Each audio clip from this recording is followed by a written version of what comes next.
While others could only fuse with a single monster, I could fuse with 9.99 million. Moreover, the first monster I fused with was Godzilla, possessing a king's bloodline. Yet, even after awakening such a top-tier talent, I was mocked by everyone as a good-for-nothing. This was only because the world's evaluation system was too primitive to comprehend my terrifying potential. At that moment, as a reincarnator, I abruptly opened my eyes. Before I could get a clear view of my surroundings, a stream of unknown information flooded into my mind. It turned out this was a high-artial world called Blue Star. A world frequently invaded by terrifying monsters through secret realms. These terrifying magical beasts had already destroyed several nations. Through a long struggle, humanity developed a magical beast gene system. By injecting magical beast genes, one had a chance to unlock a genetic talent and become a martial artist, which was the only way to save human civilization.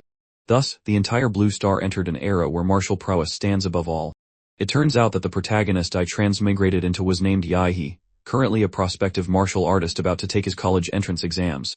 His parents had an accident during his second year of high school, which caused the original host to lose all motivation for cultivation and studies, making him the bottom-ranked student in his class. Just as I was pondering what to do next, the balding head teacher strode onto the podium. "Students, are you ready? We are about to begin injecting the genetic modification serum. Please have confidence in yourselves. Your 3 years of hard work, strengthening your bodies and cultivating martial energy, have all been for this day." After his instructions, the head teacher led us to the gene injection hall.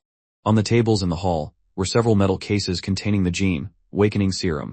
This serum contained the original genes of all the magical beasts ever recorded by human martial artists. After injection, one would absorb one of these genes to awaken. Generally, the stronger the physique, the stronger the magical beast gene awaken. The students in the class began their injections one by one. After that injection, steam rose from their skin, and they all howled in agony. Shortly after, I plunged the needle into my body. But after waiting for a long time, I found there was no expected pain, not even the slightest change. Just then, Wangsing, who had already completed her awakening, walked over gloating, "Look everyone, it seems he didn't awaken anything. You can just go home and wait to die." Suddenly, my heart suddenly began to beat violently, and an interface appeared in my mind. I had acquired the infinite monster template. As the prompt sounded, my heartbeat reached its absolute limit. A flash of deep blue light flickered in my eyes and an irrepressible roar with an overwhelming aura erupted from within me. Students nearby had gotten knocked down, and those far away were able to notice a stronger presence than themselves. This was the rank template, Godzilla. However, this currently only had a 3 compatibility. Wangsing, being the closest, foamed at the mouth and fainted. As the pressure vanished, I found the other students on their knees before me, but I could only apologize for making a scene. Just then, a broadcast announcement sounded, requiring all awakened third-year high school students to proceed to the testing building to test their awakened magical beast genes and martial arts level. By stepping inside the gene breakthrough detection device, all the necessary information would be displayed. There was Li Xinyuan with a third-tier magical beast bloodline, Swift Spine Bug. Chu Zhao, with the top-tier bloodline, Ice Elemental Dragon, and as well as being a level 9 martial apprentice. Liu Qinshu, another level 9 martial apprentice, had a stage 4 bloodline, the Nether Sparrow. However, I was curious as to why their awakened monster templates were classified by tiers like 3rd and 4th, unlike mine, which was considered a class. Soon, it was my turn for the bloodline assessment. Everyone looked at me as if I were an idol, providing me a clear path to the machine. After all, in this world, strength was everything. I had displayed terrifying potential, naturally earning everyone's respect. The crowd hyped up my assessment, which Shujo had taken notice of. Soon, my information appeared on the big screen. But to everyone's surprise, it only showed basic information. So Yai has only a level 3 martial apprentice. Even my little brother could beat him up. Others pointed out that my unknown bloodline meant I had none at all, and the popularity I had gained had immediately disappeared. However, this was all within my expectations. Godzilla wasn't detected, but it did trigger a prompt from the infinite monster template. Although my template's level was different from theirs, it meant that as long as I met the conditions, I could draw monster templates an infinite number of times. Since this is the case, then I can become the king of monsters. Afterward, I found my head teacher and asked for a leave of absence, stating that I wanted to participate in special training and would return before the college entrance exam. The head teacher sighed and approved my leave. "I know you've awakened a bloodline, but your foundation is too weak, making it difficult to pass the exam. But don't be anxious. You can always repeat a year and try again next year." After sincerely thanking the head teacher, I left the school and headed for the ancient martial artist center. On the way, I withdrew the 600,000 my parents left me, and adding the 1 million from their accident compensation, I now had a considerable amount of starting capital. Currently, I had two options to increase my strength. One was to raise my martial artist level, and the other was to increase Godzilla's template compatibility. According to the information from the Infinite Monster template, each template initially had only 1 point of compatibility, but Godzilla had 3 points already. It meant that Godzilla had absorbed the potency of the gene Awakening Serum, providing 2 points of compatibility. This meant that the gene Science Serums in this world could enhance my template abilities. Rather than training to death, I can just spend money to improve effortlessly. After swiping my student ID, I entered the Martial Artist Center. Since installing Godzilla's template, I also gained a unique sensory ability, a life magnetic field, allowing me to clearly feel the roaring energy and blood and the beastly howls within the bloodlines of the martial artists around me, burning like furnaces. This enhanced my fighting spirit. After all, the legendary Godzilla was destined to conquer all life as the king of monsters. Just then, a hand rested on my shoulder. "Young man, don't casually peek at others." "I'm sorry, miss, I didn't mean to. I'm here to buy genetic medicine, but this place is too big, and I can't find it. Can you point me in the right direction?" She lectured me about how much a potion would cost, which greatly surprised me. However, she also gave me a business card so I could get a discount. After thanking her, I followed her directions to the martial artist hospital, where I spent 1,450,000 on 4 gene potions. With the remaining money, I bought some basic equipment and weapons. After returning home, I eagerly began injecting the potions. The pale blue liquid was pushed into my body, flowing through my blood to every limb. Godzilla's compatibility increased from 3 to 7, and my constitution rose from the original 8 to 15. Leveling up feels amazing. However, there was diminishing returns with each shot of the potion. The stronger my body gets, the harder it is to enhance. But it was still good. In just a few dozen minutes, I had achieved what would take others 3 years of hard cultivation. It's like I activated cheat mode. Time quickly passed to the next day. I packed up and set off for a pre-selected Secret Realm rift. Secret Realm rifts were divided into 6 levels, from Stewie, with higher levels containing more powerful magical beasts. I entered the Ancient No. 3 Secret Realm. There were fewer people here than I expected, perhaps because the Secret Realm had been open for a long time. I arrived at the entrance Secret Realm rift. "This is the beginning of my rise to become the king of monsters." Saying this, I jumped right into the rift. After arriving, I looked up at the sky and saw 3 incredibly huge planets hanging in the sky. Although I had learned about the appearance of secret realms from textbooks, it couldn't compare to seeing it in person.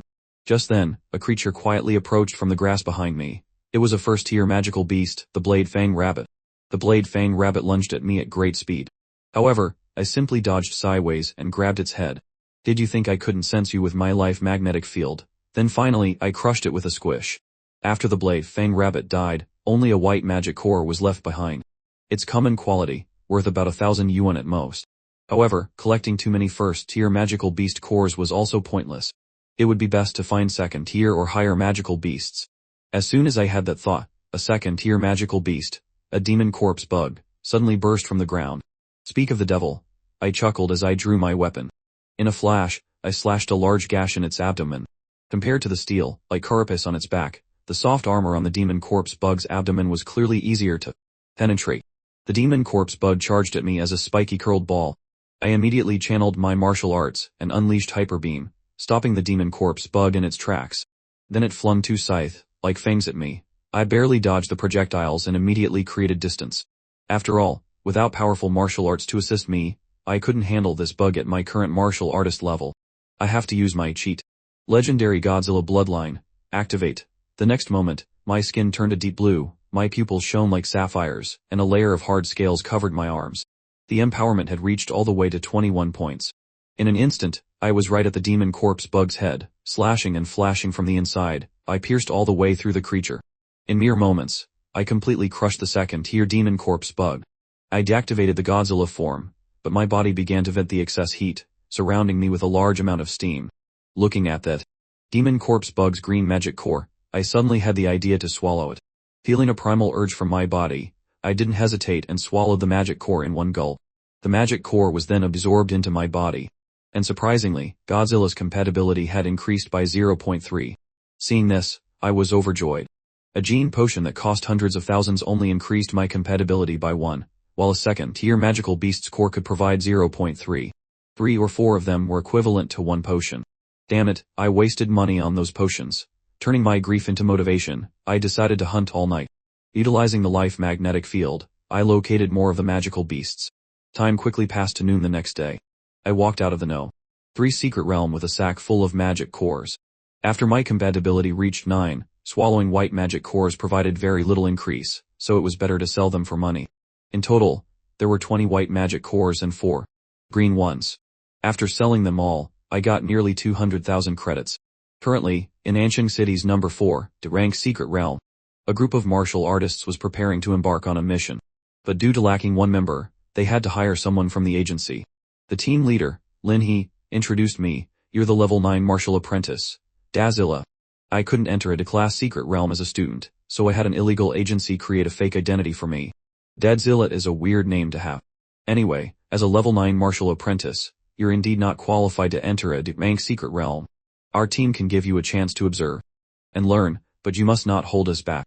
After the 6-person team was ready, they got into an off-road vehicle and drove straight into the secret realm rift. This time, after entering the secret realm, what appeared before them was a boundless desert. The bounty mission Lin He and his team had accepted was to find a secret realm plant called the Blood Jade Flower. This was their second time entering this secret realm. Last time, they had successfully located the general area of the Blood Jade Flower, which was guarded by a second-tier, general-level magical beast. Just then, a pack of earth demon rats appeared to chase their vehicle. However, Hood was there to easily take care of them. Throwing multiple daggers infused with martial energy towards the chasers, hitting accurately at the heads of the magical beasts. The martial energy exploded on impact as the vehicle continued to drive away. Soon after, the vehicle stopped near an oasis in the desert. The Blood Jade Flower Lin He was looking for was in the oasis. Because the monsters in the oasis were very sensitive, the engine sound of the off-road vehicle would surely be detected, so everyone got out and proceeded on foot. As the team leader, Lin He began assigning tasks. Xiao Xia, in a bit, you'll set off a flashbang to lure that beast out. Xiao Wu, Hood, you set up traps. Old Liu, provide suppressive fire. I'll handle the frontal assault. Dadzilla, you can just watch for now. After the assignments were given, everyone began to act. A flashbang soared into the air, releasing a thunderous boom and a pheromone mixed with a high-level magical beast scent. Before long, the second-tier magical beast, the Earth Dragon, emerged from deep underground. After a well-executed plan, Lin He was able to cut off the Earth Dragon's head. It fell to the ground as the members gathered together. Let's keep moving forward. Just then, the arm of the dragon loomed over Lin He. Fortunately, I had been on guard and reacted instantly, delivering a full-powered hyper beam that completely finished off the Earth Dragon. Everyone was shocked that a mere martial apprentice like me had the power to shake a second-tier magical beast.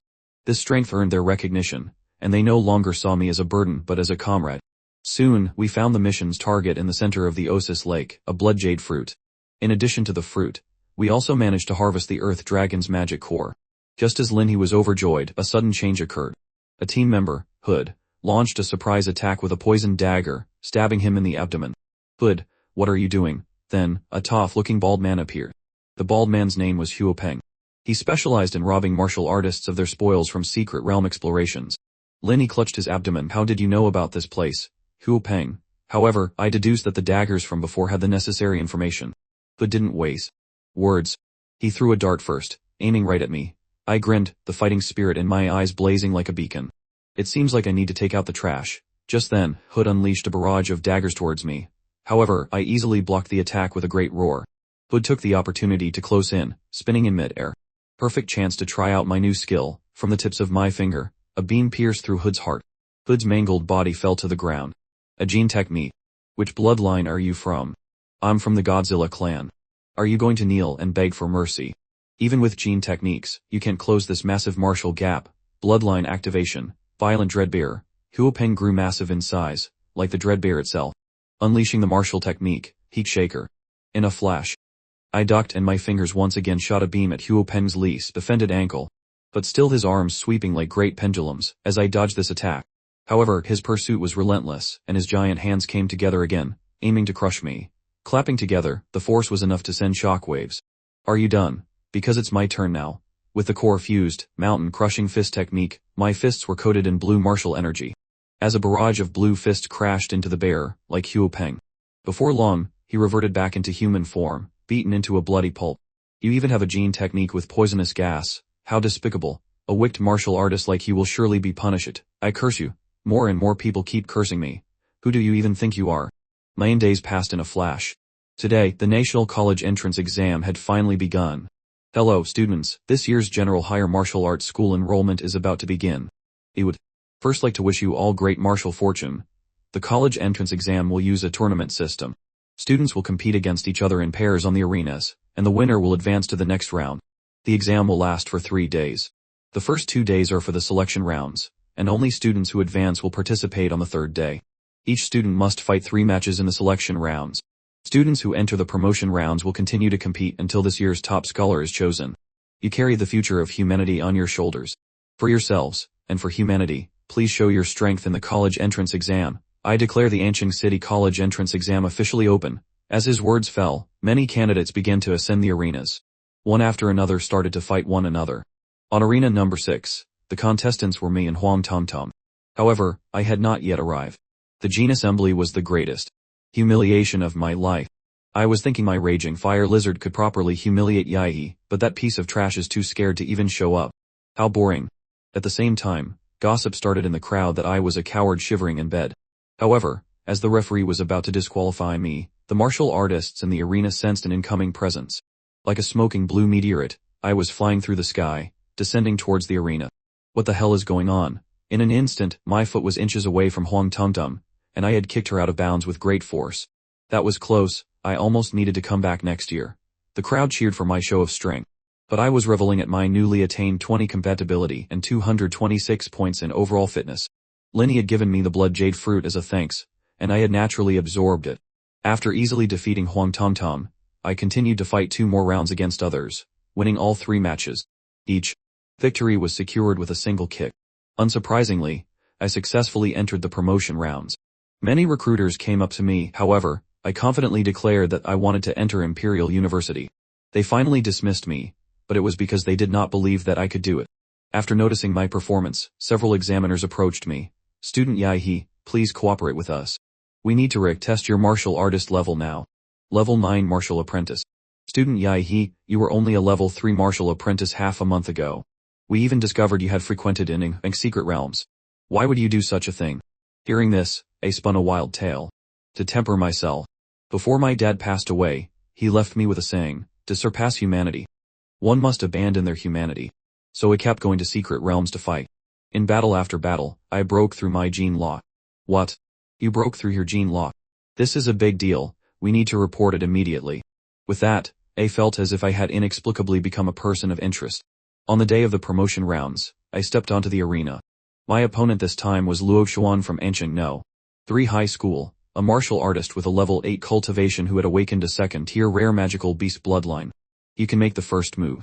Seeing that he was being looked down upon, Luo Xuan awakened his bloodline and used his martial technique, dashing lightning claw. His sharp claws aimed right at my throat. However, I had effortlessly grabbed his attacking claw. The momentum is good, but it's still far from that bald guy's charge, I said while raising my hand high in the air, then delivered a single hand cop to Luo Xuan's head. The winner once again was me. Eehee. Another instant knockout, and it was against the seated contestant Luo Xuan. The live broadcast chat exploded. The absolute martial dominance I displayed had even ignited everyone's passion.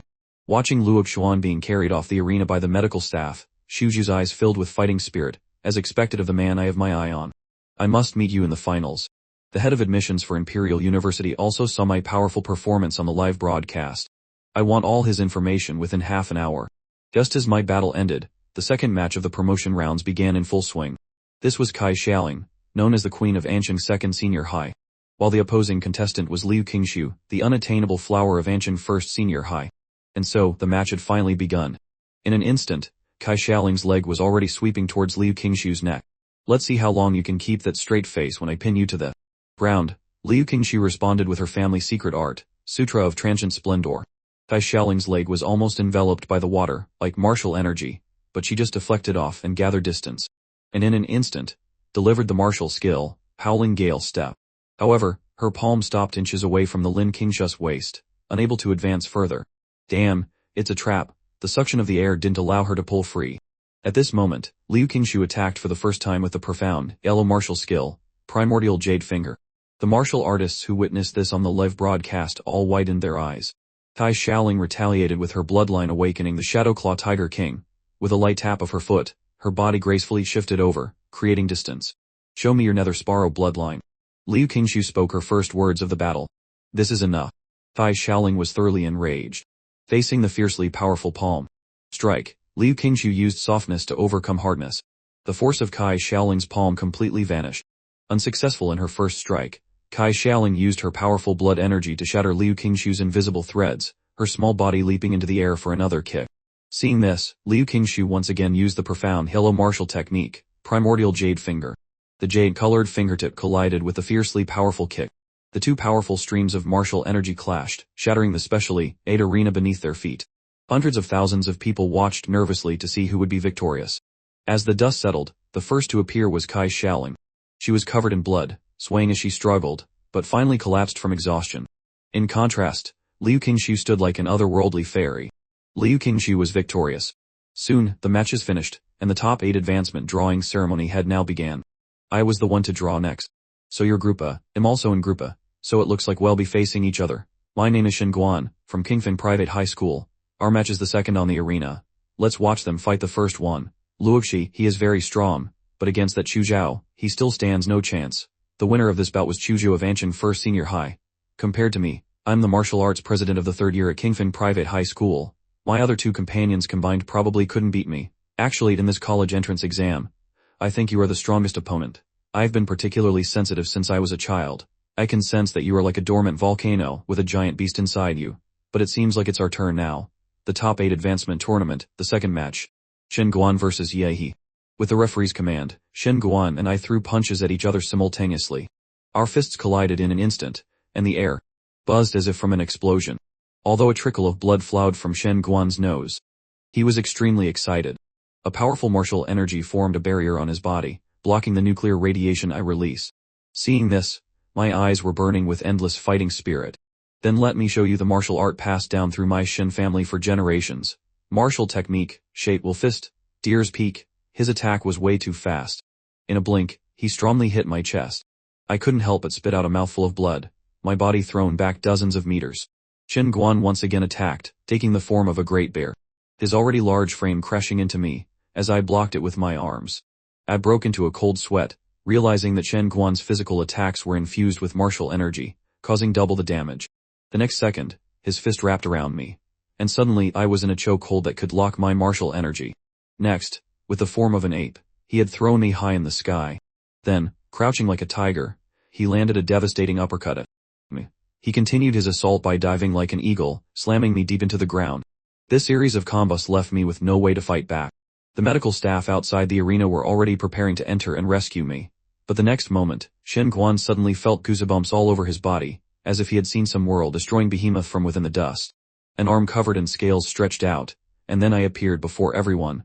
Godzilla Bloodline Awakening. You are indeed very strong. As a reward, you are the first to witness me in this state. Hearing my words, Shin Guan's pupils widened, and he stood there completely stunned.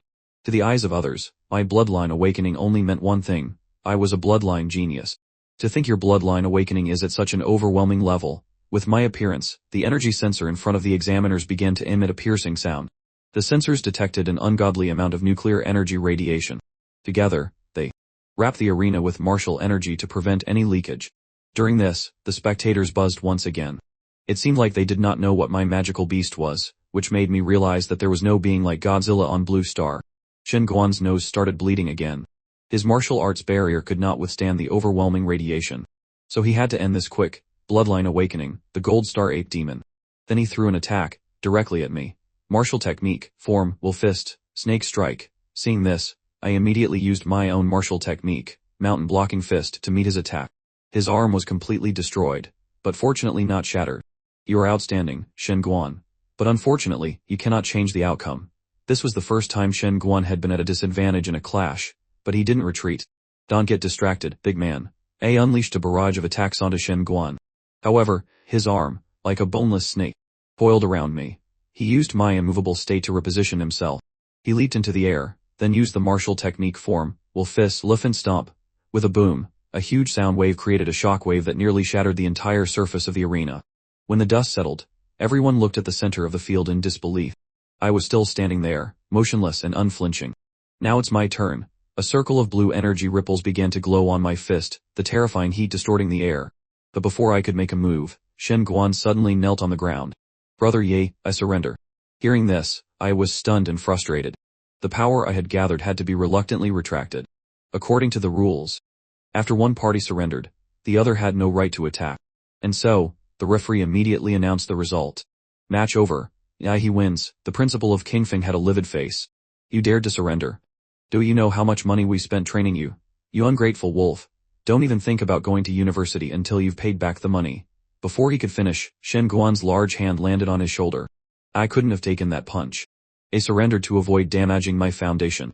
If I hadn't surrendered, would you have gone up and taken that punch for me? The principal swallowed, and in the end, said nothing more. And so, the top 4 of the college entrance exams were finally decided. The list for the top 4 matches began. I was the first to go up and draw a lot, and it was first again. Meanwhile, Liu Qingshu also presented her lot. She was also first. College entrance exam semifinals, first round, an internal battle for Anqing No. High School Daiha versus Liu Qingshu. The online chat was hotly debating on what would happen for our match. The information revealed so far is that Liu Qingshu has mastered 2 profound yellow martial techniques. She hasn't even shown her 4th-tier Nether Sparrow bloodline awakening yet. Ai, on the other hand, was forced to use his bloodline awakening against his opponent. Although Ai's bloodline seems to be very high, probably also a 4th-tier bloodline, he can't compare to goddess Liu Qingshu, who is also a 4th-tier bloodline and has a superb martial arts foundation. At this moment, the semi-final matches were now about to start. Anqing No. 1 High School's Ai versus Liu Qingshu. Let the fight begin. As soon as the referee's voice fell, a large amount of white smoke rose around me, and I directly entered my bloodline awakening state. I hope you are strong enough. Liu Qingshu's martial techniques were far superior to mine. With her divine martial techniques, even with immense strength, I wouldn't be able to harm her. This martial arts genius also had a very high combat ID. The longer the battle dragged on, the more disadvantageous it would be for me, so I had to go all out from the start. I had loudly declared my attack, the martial technique, mountain blocking fist. Liu Qingshu's hands moved in a circle, stirring the airflow in front of her, seemingly wanting to absorb the incoming fist. But it was a feint. I had ducked below, and swept her with a thick tail of martial energy. Liu Qingshu repositioned herself, while being impressed at my cunning tactics. I seized the opportunity, and with my superior physique, I relentlessly pursued her. Liu Qingshu had skillfully used her martial technique to break free and gain some distance. You aren't getting away that easily. With a wicked swipe, a wave of martial energy had approached her. But she clearly saw this coming, and dodged it with a flip. However, as she landed, I was already behind her with my fists at the ready. Another relentless barrage of fists were beaten towards Liu Qingshu. She broke in a cold sweat as she defended the attacks. If this continued, she wouldn't last much longer and would be knocked off the arena and lose. Liu Qingshu realized she had no other options left. So, she decided to use her trump card. Bloodline Awakening. Nether Sparrow. A pair of full, purple-black wings grew from Liu Qingshu's back. This was the first time she had revealed her bloodline awakening. Classmate Yaihe, be careful. In this form, I can't control my strength. Is that so? That's all I needed to hear. Because up until now, I've only been using about 50% of my power. Next, I'm going all out too. As soon as her words fell, she instantly appeared behind me. She attacked directly with the profound, yellow martial technique, Primordial Jade Finger. Meanwhile, I charged my own martial technique, Atomic Blast Fist. The elegant jade-collared fingertip and the ferocious blue glowing demonic fist collided, creating a huge energy reaction. At the moment of contact, with a boom, the massive explosion of light and heat, and the surging airflow sent us both flying. Liu Qingshu flapped her purple-black wings, counteracting the impact of the airflow. But as the dust settled, she was stunned. Protruding bones had grown on my back, crackling a terrifying wave of martial energy. Liu Qingshu sensed a fatal threat. What's going on? Yaihe's magical beast true form seems to be charging up, the protruding spine seems to be accumulating a huge amount of energy, and it's being transferred to his mouth bit by bit, and with that, I unleashed the ultimate skill, Atomic Breath Beam. The martial energy was too overwhelming for Liu Qingshu. She could only decisively fold her wings, wrapping herself tightly. At the same time, she charged up her own ability. But the next second, a terrifying torrent of energy instantly engulfed her. Just then, Liu Qingshu's martial skill, Feather Deflection, had activated, reflecting the martial energy away, and dispersing the force. The spectators were terrified by the oncoming beams of energy. However, a golden martial energy enveloped the entire arena. The golden martial energy completely blocked my devastating attacks without difficulty. This was the mayor of Anqing, Huang King. Just watch. The strongest top scholar in our Anqing's history will be born today. At this moment, blood had dripped onto the ground. Liu Qingshu's wings were tattered and burnt. He actually defeated my nether Sparrow's defense with just one strike. Since her birth, the Liu family had placed high hopes on her. Under the family's expectations, she had to fight battle after battle to build the reputation of the Liu family's eldest daughter. The influence of her mother was like a chokehold. I'm so tired. Classmate Yai. He is really strong. Facing such a strong opponent, it's only natural that I can't win. You should be able to seize this opening I'm showing, right, classmate Yai? Finish me quickly, Liu Qingshu thought, then she delivered an intentionally weak strike. Why didn't you dodge? Classmate Qingshu, where has your fighting spirit gone? Since the start of the fight, I felt you were somewhat distracted. Have you ever taken me seriously? I am going to win this top scholar title fair and square. Get serious. The strike landed squarely on Liu Qingshu, but she was barely able to block it. You better start taking me seriously. I continued beating her to the ground, wanting her to fight seriously. This time I was clearly about to hand you the victory. Why do you keep pursuing me to fight? Don't hit a girl in the face. You damn bastard. Just then, an incredibly powerful martial energy erupted, blasting me away. That's it. If you don't want to be hit in the face, then get serious. The dust scattered, and a giant pair of purple, black wings spread open. This was the taboo martial art, blood ignition, revealing her magical beast's true form. Classmate Yai, as you wish. I will defeat you in my strongest form. You finally revealed your true magical beast form. This is much more interesting. In that case, I can't be lazy either. This was a body technique I created by combining the Godzilla template with hard Kaigom, called the nuclear light combat body. A massive explosion propelled me like a missile straight at Liu Qingshu. But she flapped her wings, gathering the surrounding airflow with martial energy, and attacked with the tearing hurricane technique. But I showed no fear, plunging into the hurricane like a torpedo, dispersing the hurricane with my explosive fist technique. Liu Qingshu then took a deep breath, and she opened her mouth and let out a loud sparrow cry. The visible sound waves clashed with my fist, eventually blasting me away. You think you're the only one who can scream? The protruding bones of my spine once again lit up with one blue glow after another. I won't fall for the same old trick again. I won't be defending. This time they'll unleash the Liu family's strongest move, and I will face you head on. Just then, I outputted atomic breath at maximum power. Meanwhile, Liu Qingshu had fully charged her attack as well. Bloodline ability, Netherworld Blood Thorns. Just before the attacks would collide, the mayor of Anshan, Huang King, used his own gene technique. The divine leyline wall erupted from the ground, between the two attacks. The intense martial energies crashed together in the middle. The divine leyline wall had dampened the damage that could have caused many casualties in the arena. Although he had timely released 3 divine leyline walls to slow down my and Liu Qingshu's full-powered attack, it was too hasty, and the 3 walls were not as sturdy as usual. At this moment, in the center of the arena, Liu Qingshu lay collapsed on the ground, her 2 wings completely scorched. One of her arms was also severely burnt. I can't give up, I can still fight. Then I stepped forward, looming over her, seemingly unharmed by the attack. If you don't remove the nuclear radiation from your body, you'll be crippled in the future. Liu Qingshu was silent for a moment, but then frustratingly complained, I never wanted to fight you to this extent, why did you have to drag me into it? Hearing this, I squatted down and looked her in the eye. Do you really not want to fight me, or are you rebelliously refusing to admit your competitive spirit? When I was fighting you just now, I could feel your desire for victory. Liu Qingshu fell silent again after hearing this. Because I was right. Just now, she was indeed thinking about winning against me. She contemplated her actions. What's wrong with me? I clearly hate fighting and wanted to lose to him quickly.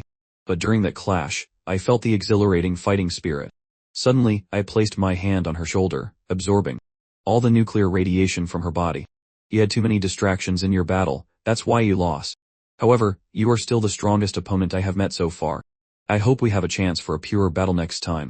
Hearing my words, Liu Qingshu was visibly happy. Just then, the dust cleared to reveal myself, standing alone and proud. The first semifinal match is over. Yai from Anshan No.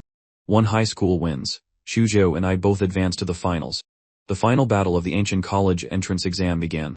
The dark horse Yai versus the apex Shuzhou. Shuzhou's ice sword radiating a cold aura condensed in his palms. Please enlighten me, then come at me with all you got. Shuzhou moved like a mirage, unleashing towards me the 7-star steps. Multiple blades of martial energy were oncoming, but I had just reeled my fist and slammed down on the ground. The shockwaves were enough to break the oncoming attacks and mirage clones. Shuzhou looked at the crater in the arena, and felt a deep sense of dread. With his defensive power, he couldn't take me head-on. Since I can't fight him up close, I'll wear him down from a distance. Shuzhou immediately activated his bloodline awakening the ice elemental dragon. Bloodline power, ice vein. A large number of ice spikes converged into an ice tsunami, rushing towards me. A small iceberg rose from the ground and had frozen me with the whole field. However, unleashing such a powerful burst of ice energy had taken a toll on Shuja's body. Look, the iceberg is starting to melt. The next moment, a brilliant blue energy beam pierced through the iceberg, shooting straight at Shujao. The ever-vigilant Shujo instantly manipulated the ground to raise an ice pillar, pushing himself away. The blue energy beam collided with Shuja's defense. Your ice dragon power has never worked on me, because it seems like I actually counter your abilities. Shujo had realized that the gap in our strength was far too great. Yehi, take my final move. This move is the limit of my current martial arts, originally intended for Liu Qingxiu. Then, a massive sword made of ice and martial energy emerged from his hands, reaching for the skies. The technique known as soul damaging, sword intent. The mayor was surprised at this display of technique. This is sword intent, a technique at such a young age. With all his power, Shujo had swung his massive sword down onto me. At that moment, a drop of blood fell to the ground. The only damage that Shujo could do was a small cut on the back of my armored hand. You might have a chance if you get a better sword in the future. Shujo could not believe his eyes. His ice sword infused with martial energy was broken to pieces. How much of a chance will I have? And I answered with a smile, a little better than a simp's chance of success. Shujo was speechless, then directly conceded defeat. The referee excitedly announced, Anshin College Entrance Exam Finals, yeah he wins. To the audience here and those watching the 24th Anshin College Entrance Exam via live broadcast. After 3 days of bloody battles, the top martial scholar of our Anshin city has finally been born. He is Yai-He from Anshin No. 1 High School. Student Yai-He, I hear that your strength came from a late surge, a culmination of accumulated efforts. Now that you've won the top scholar's throne, is there anything you'd like to say? I was impressed that the reporter could describe my cheating in such an elegant way. First, I want to thank my teacher. He was the one who didn't give up on me when I was at my lowest, who encouraged me and gave me the will to fight. Meanwhile, the head teacher was in tears for the praise he received. Just then, the principal in the front row of the spectator stand suddenly stood up. 2 million, Yehi, promote our Anshin No. 1 High School, and I'll reward you with a 2 million scholarship. I want to thank my alma mater, thank my principal. Without his brilliant leadership. Finally, I want to thank myself. Without my own hard work and intelligence, Yai-He would definitely not have achieved today's glory. Congratulations to the host for obtaining the title of top scholar. You are rewarded with 1 random template ability draw. Hearing the system's prompt, I was instantly thrilled. I wondered if the next template I drew would be as powerful as Godzilla. I then excitedly headed towards the stadium exit. But as soon as I pushed open the door, I was surrounded by a forest of cameras and microphones. Student Yai-He, who do you think is prettier, Liu Qingxiu or Kai Shaoling? Hearing the reporter's question, I was utterly speechless and ran all the way to the basketball court. However, not long after I arrived to a quiet place, a man in a black trench coat found me. Student Yai-He, congratulations on winning the top scholar's throne. I'm from the imperial capital. Let's talk about the gene lock issue. This surprised me. I hadn't unlocked any gene lock. All my abilities came from the monster template. Did this guy know about my abilities? Who was he? The term gene lock, you heard it from your father. I confirmed this since according to the original host's memories, that was indeed the case. Student Yai-He, aren't you curious how your father, an ordinary taxi driver, knew this term that is completely out of line with his profession? Because of your special situation, the imperial capital can unseal a secret file for you. Without hesitation, I opened the file to read it. It recorded the Prometheus incident. Prometheus, once a leading genetics institute on Blue Star, was shut down after a certain incident, forcing its researchers into hiding. Among its key projects was the gene lock technology. So they thought my cheap dad was a senior researcher at Prometheus, and I was Prometheus's secret research result. Student Yai-He, please rest assured, the country will not make things difficult for you. I came here this time just to let you understand the situation. Moreover, you are a key target for national training, and we will protect your safety at all times. Hearing this, I nodded and didn't continue the conversation. After sending him away, I was greatly thrilled. I really hit the jackpot with this college entrance exam. I managed to garner a scholarship and a ticket to the Imperial University. Of course the most important thing was that I could draw a new template ability. Although I knew that a powerful template like the legendary Godzilla was a rare find, I was still full of anticipation. After I clicked to draw, a black vortex appeared on the panel again, and the roars of countless monsters came from within. It wasn't until the sound of earth, gathering footsteps echoed that I understood what template I had drawn this time. Rank template, Colossal Titan. Bloodline abilities, 60, Meter Gigantification, High Temperature Steam. Advanced form, Founding Titan. Compatibility, 1. After reading the information, I couldn't help but feel a little disappointed. But then I realized that the abilities of the templates could be stacked. If the Colossal Titan template was stacked with the legendary Godzilla template, I would become the true king of monsters, Godzilla. Meanwhile, in a dimly lit room, Huolong's index finger tapped incessantly on the mahogany table beneath him, quickly creating a series of dents. His younger brother, Huopeng, had been missing for half a month. The rescue team sent into the secret realm to search couldn't even find his body. However, the rescue team found a small amount of nuclear radiation from the location, and he quickly realized who the killer could be. He must be a rare genius in ancient. Imperial University will be fighting to get him. But it's a pity they won't live to see he enroll. A few days later, I was preparing to go to the secret realm to test my idea of stacking the Godzilla template with the Colossal Titan template. But before I could set off, I received a letter from Chuzhou. According to the investigation by the Imperial Central Research Institute, a new secret realm rift is scheduled to open this afternoon at 3 o'clock at Red Tree Mountain in the suburbs of Encheng City. The estimated secret realm level is around T-Bank. I want to explore this secret realm. Do you want to team up with me? I was greatly shocked by this, that Chuzhou had still written a physical letter in the current era. Later that afternoon, over 1,000 martial artists gathered here in Red Tree Mountain, since new secret realms were indeed highly sought after. Soon enough, I successfully met up with Chuzhou outside Red Tree Mountain. You've gotten stronger again. Hearing this, I chuckled. I didn't expect this guy's senses to be so sharp. I had upgraded the compatibility of the Colossal Titan template to 35. It would seem like lower-level monster templates produced results way faster. Chuzhou, what university are you going to apply for? Without hesitation, he answered Imperial University, so it seemed we would be schoolmates in the future. As soon as I finished speaking, the crowd erupted. The secret realm is opening. The secret realm had even released a bird-like monster our way. But unfortunately, what awaited it were thousands of fully armed martial artists. The martial artists let out a battle cry that shook the mountains and forests, all of them charging forward ferociously.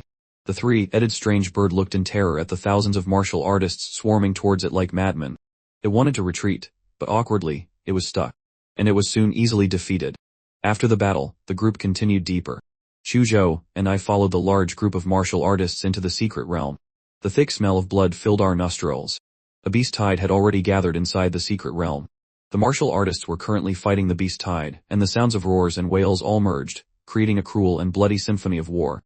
Chuzhou activated his bloodline, releasing a large swath of ice flow to freeze the feet of the magical beasts in front. On the other side, I had already killed dozens of magical beasts. Chuzhou was shocked that I had already slain so many. It was evident that the magical beasts died and melted from my extreme nuclear radiation.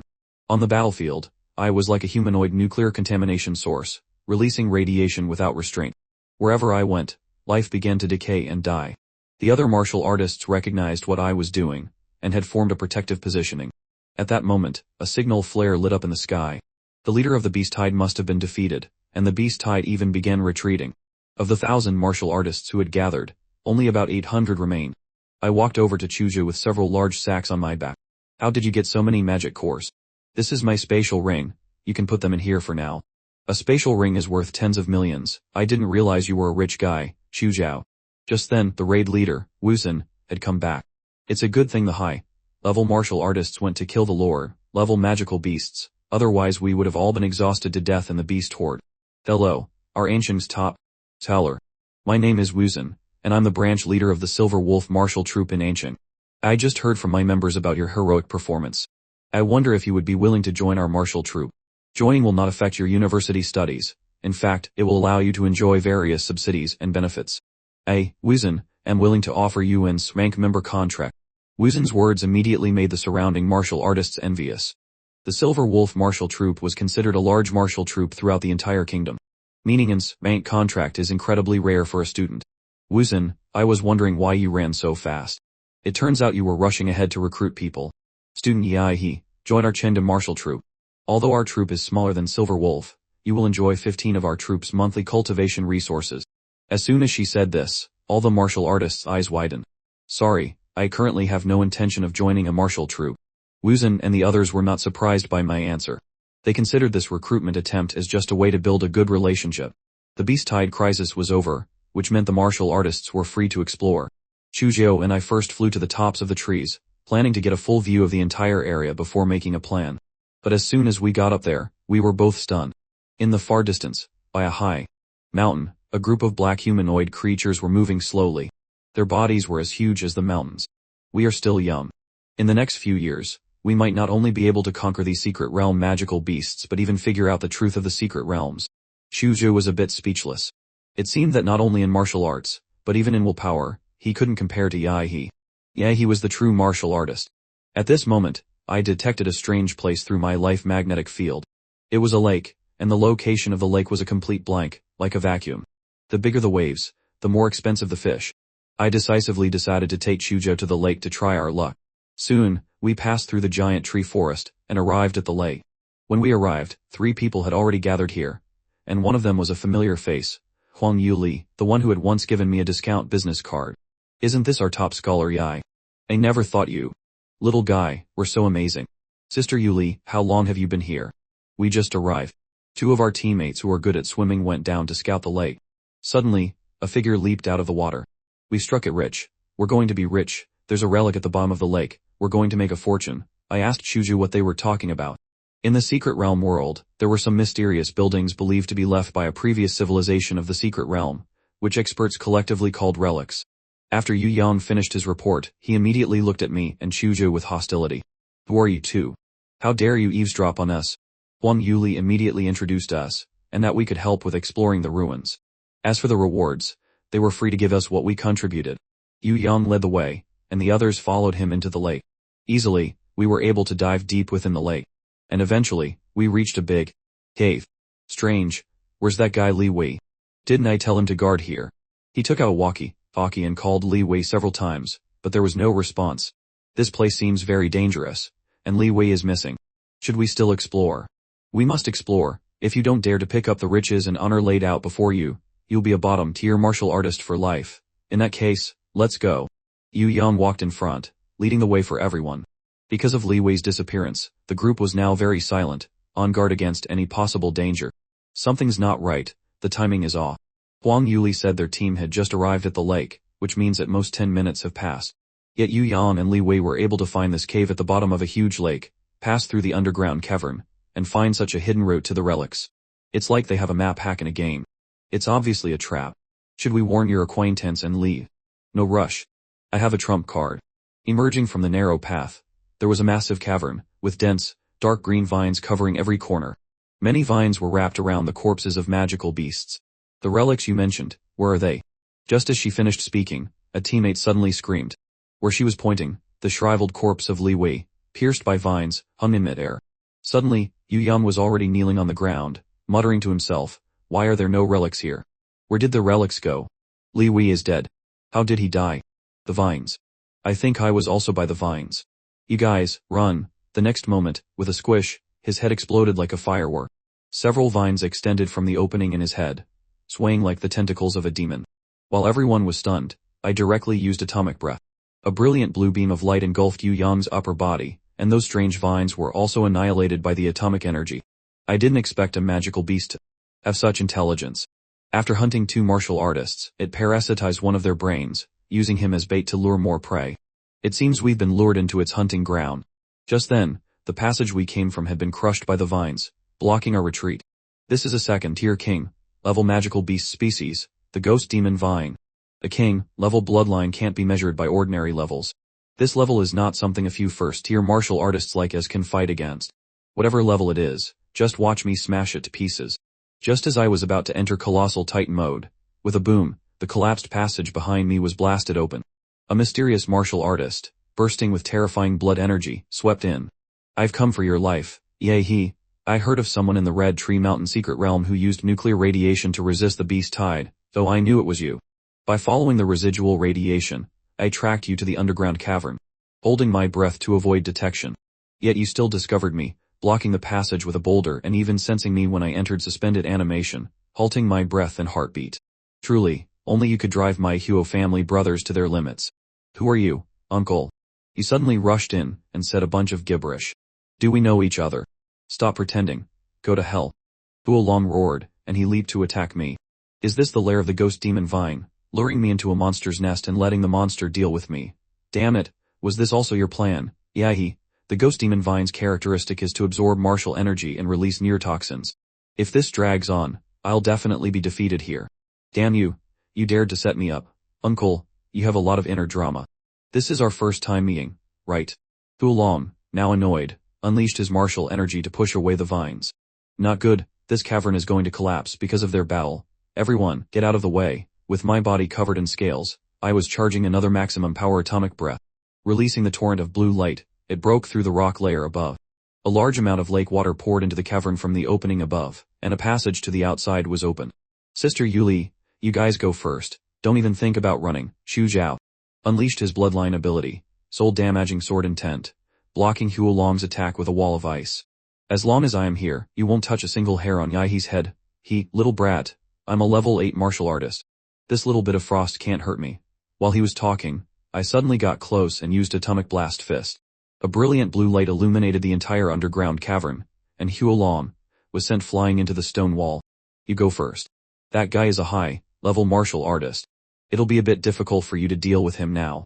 You can leave this guy to me. Hearing my words, Shuju knew he couldn't help much anymore, so he decisively retreated, not causing me any trouble. With a loud boom, a brilliant blue lightning bolt shot out from the lake, illuminating the entire lake. Just then, the body of the colossal titan had emerged from the lake. Meanwhile, Huolong was completely burnt and incapacitated from the hot steam and radiation. Shujoin. The others vaguely saw a huge shadow loomed over them in the fog. Just as they were on guard, I crawled out of the river water. What was that explosion just now? It was that mysterious martial artist. He actually brought an electric plasma bomb and took the ghost demon vine down with him. There seemed to be a giant in the smoke. No, it was just the explosion. You saw it wrong. Unfortunately, my opponent was burnt to a crisp, so I couldn't loot his body. But it's a good thing he still managed to grab the ghost demon vine's magic core. We'll be leaving first. We're sorry for not only making you come along for nothing but also troubling you to save us. When you leave the secret realm, we'll compensate you. But I disregarded the compensation, and instead it was the repayment for the previous favor. So, Xu Zhao, the next thing on our schedule is happy killing monster time. After 3 days of non-stop hunting, we were already heading back to the secret realm entrance. But we were surprised at the sight. In just a few days, the entrance has already been developed into a town. Later in the appraisal office, I provided them with a huge sack of magic cores. Forgive me for being too rash, I'd prefer the appraisal be finished before noon. The staff assured me that they were professionals, so I sighed and took off my spatial ring. Surprisingly, I had taken out bag after bag. The staff could only think that we were hauling these magic cores. Sir, have you finished taking them all out? That part is done, but you better hurry up since I still have spiritual medicine to unload. After appraising the magic cores, I went to the spiritual herb appraisal office. Now, green and white quality magic cores were no longer useful for my improvement, so I could sell them all for money. The 5 third-tier blue magic cores I collected while fighting the beast tide, and the green magic core with golden veins from the 2nd-tier king, BC's ghost demon vine, were the biggest gains. After selling all these things, I had over 20 million in my bank account. Looking at the long string of zeros after the number, I no longer felt the same joy as before. Since genetic potions and the lower grade magic cores doesn't improve my monster template any longer. The template sure has a picky appetite. I don't have the proper qualifications for buying high-end materials yet. However, there was another path to improve my strength, martial arts. In the college entrance exam, I was able to suppress Liu Qingshu and the others entirely because of the powerful stats of the Godzilla template. But in terms of martial techniques, I couldn't even compare to those martial arts prodigies. So what I needed to do now was to get my hands on those powerful martial techniques. As for who around me had the most connections in society and could help me get high-level martial techniques, there was only one person. The principal of Ansheng Snow. One high school. Soon after, I arrived at the principal's office. The principal of Ansheng Snow. One high school made me a cup of tea. With his seasoned experience, he could naturally tell that I had a favor to ask. I immediately took out a bottle of expensive white wine. Principal, it's like this. I want to learn some powerful martial techniques. Do you have any connections? You've already applied to Imperial University, and you'll surely be accepted. Why don't you wait until you're in university to learn martial techniques? You're in too much of a hurry. Principal, I am too eager to improve. Alright, I can help you with this. Teachers are meant to guide according to the student's aptitude. Time quickly passed to noon the next day. The principal called as expected. Hello, I've arranged things for you. You can go now. Thank you, Principal. May I ask which martial artist family it is? What? The Liu family of Ansheng is willing to teach me their family's secret arts. Soon after, on the road to the Liu family's estate, Liu Chenji was driving with a blonde lady on the back. Brother Ji, you're so awesome. Just as he was about to brag, a dazzling yellow shared bicycle appeared beside him. Brother, don't get distracted while driving at high speeds. Damn it, are you crazy? You scared me to death, riding a broken shared bike and daring to race me. he said as he twisted the throttle to the max. You are not worthy to be riding alongside me. I remained silent for a second. But suddenly a large blue explosion erupted behind them. I quickly overtook him, leaving a blue blur. See you later, Shenji little bro. The rocket tail flame like blue rainbow light propelled me, as if I were flying at low altitude. Our bicycle's this fast now. That's almost the speed of a plane, right? Half an hour later, I finally arrived at the Liu family estate. As expected of a martial arts family, their residence was so grand. The estate was built like a castle. At the same time, several powerful presences appeared in my life magnetic field. At the entrance of the estate, a graceful figure in a white dress walked over. It was Liu Qingshu. She greeted me with a hint of nervousness. You're here, classmate Yae. My mother asked me to welcome you. Let's go see her now. I nodded and followed behind her. Walking on the expensive, high-end carpet, we entered a delicately and grandly decorated hall. Mother, he has arrived now. The head of the Liu family, Qin Lim, descended the stairs, welcoming me to their house. Not long after the college entrance exam, Liu Qingshu returned home. She had expected a scolding from her strict mother and was prepared to accept punishment. But unexpectedly, her mother just called her to the study and, for the first time in a long time, they sat down to have tea together. Qingshu, don't be nervous. I watched the live broadcast of your battle with that boy named Yehi. You did very well. Yehi's strength would be a dark horse even in the Imperial Capital's college entrance exam. You don't need to blame yourself. In your generation of the Liu family, only you are capable of taking on the responsibility. Your brother's talent is limited. He can't inherit the Liu family at all. But you are a girl after all, and so beautiful. Your father passed away early, and now our Liu family doesn't have a grandmaster as a backer. Our family's power has been forced to retreat to this small ancient. If a large family demands a marriage alliance with you, we have no right to refuse, and this means the Liu family will be annexed, and our 100 years of foundation will be handed over. And so, I want to arrange you and Yahi to be together. Yehi is very good, with outstanding talent, a simple family background, and a limitless future. From my observation, he is by no means an ambitious and ruthless person. You don't have to answer now. You can get to know Yehi first. At this moment, Qin Lan walked down the stairs. Welcome to the Liu family, Yehi. Although, auntie. This is a small token of my appreciation for you. I heard from the principal of Anjing's one high school that you want to learn some advanced martial techniques. Let Qingshu show you the way. Hearing this, I was surprised. I didn't expect Qin Lan to be so generous. Qingshu will take you to the Liu family's martial arts repository. Because the martial techniques in the repository are forbidden to be taken out, you only have 1 day to study inside. In the depths of the repository, there are 3 profound, martial techniques. Whether you can learn them depends on your ability. Then Yehi thanks the Liu family in advance. Qin Lan recognized that he specifically thanked the Liu family, as if I was making a promise to the family itself. And she was satisfied with this, hoping that I will fulfill my promise in the future. Afterward, Liu Qingshu took me to the martial arts repository. Student Qingshu, why do I feel like your eyes are always avoiding mine? I suddenly quickened my pace and stood in front of her, meeting her panic-like eyes. Emma, why are you standing so close? I followed her to an underground stone chamber. This is force-dissipating stone, a special stone excavated from a secret realm. It can withstand the attacks of a profound, yellow master martial artist without shattering. Can I punch it? You can very well try. I immediately clenched my fist, every cell in my body undergoing a violent reaction of atomic energy. A brilliant blue light covered my fist, and the fist tore through the air, striking the stone wall. The blue energy impact surprisingly didn't explode, but was completely absorbed by the stone wall. It's completely unharmed. It was like punching the sea, sinking into a swamp, and more than 90% of the force was absorbed. Let's go, I'll take you inside to choose a martial technique.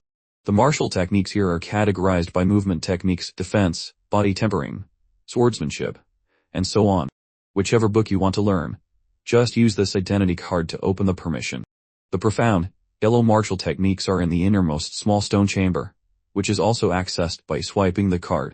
But you won't be able to comprehend a profound, yellow martial technique in 1 day. At most, you'll learn a little bit.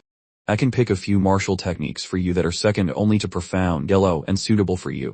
Are you thinking for my sake? With a profound yellow martial technique right in front of me, if I want to learn, I'll naturally learn the strongest. Seeing my persistence, Liu Qingshu didn't say any more and directly opened the black stone door of the secret chamber. 3 safes appeared in front of me, the fleeting shadow transformation, and the primordial jade finger. The third one was the devil in the flesh, which Liu Qingshu did not use in the battle.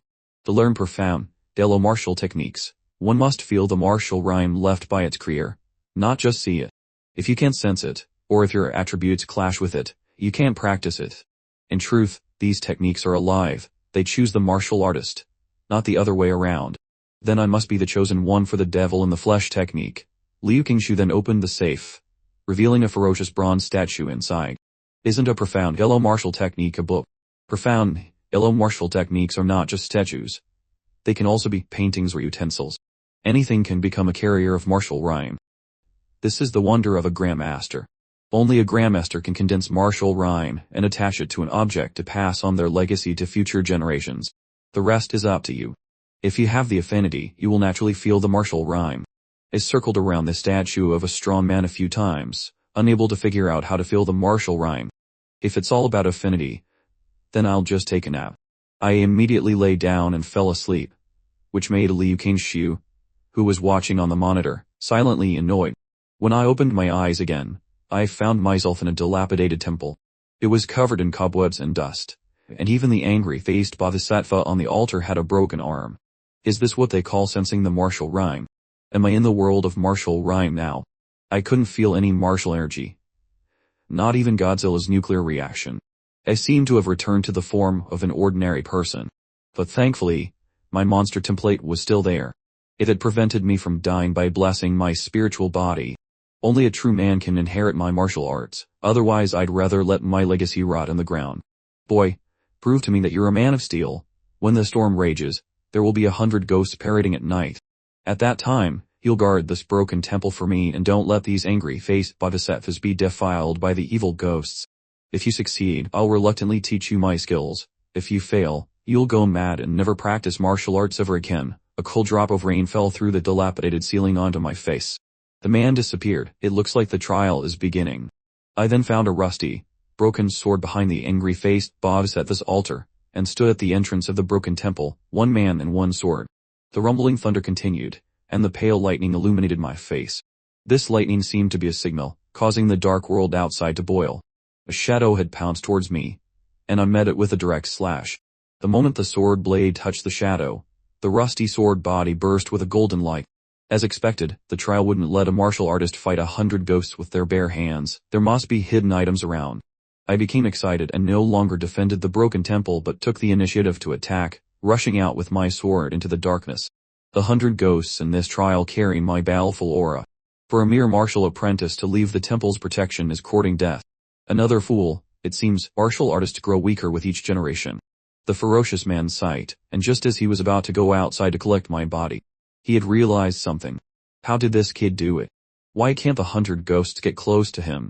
It seems like the system has made me immune to the attacks in this spiritual world, meaning I had an invincible golden body inside this world. With this realization, I had went all out and continually struck any ghost that got close. Boy, how did you do it? How are you able to be unaffected by my martial rhyme? Nothing else, just diligent practice. I like your excuse. Since you have passed the test, I will pass on the technique to you. However, it depends on whether you will be able to handle it.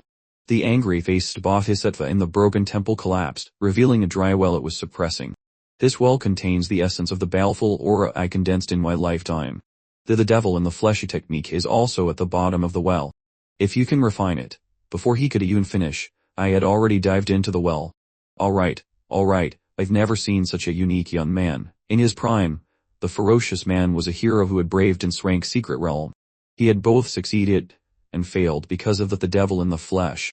As he grew old, and his energy and blood began to decline, the baleful aura and vengeful spirits suppressed in his body began to backlash. He not only went mad but also committed murder against those around him. In order not to make another mistake, he chose to end himself, and before he died, he mixed his life's vengeful spirits and baleful aura with his martial rhyme, casting them together into the statue carrier. Though a century has passed, and the baleful aura has dissipated, it remains far beyond what a martial apprentice can endure. If I can subdue the aura that defeated him, I will surely surpass him on the path of the devil in the flesh. In the monitoring room, Kinlan came to Liu Qingshu's side, and they both watched me, who had already entered the martial rhyme space. But then, something started to happen to my unconscious body. Mother, what's going on? When Yahi first fell asleep, he had a smug smile on his face, as if he was having a happy dream. Now he's suddenly convulsing and bleeding all over. This third profound, yellow martial technique was an accidental find by your grandfather in his later years. He once tried to cultivate it, but despite his grandmaster level strength, the statue's martial rhyme rejected him, leaving him injured.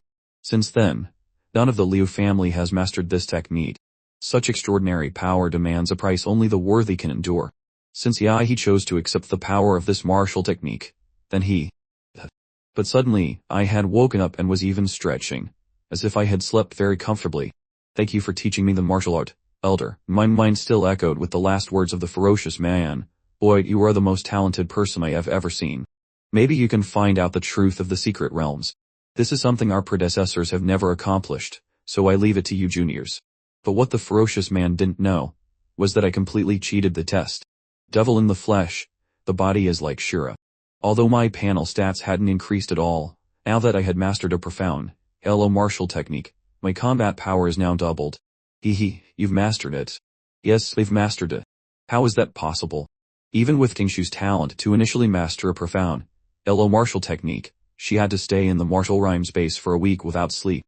You really just learned it by taking a 1-hour nap. Seeing their doubtful gazes, I decided to show the mother and daughter what I could do. They immediately circulated my martial energy.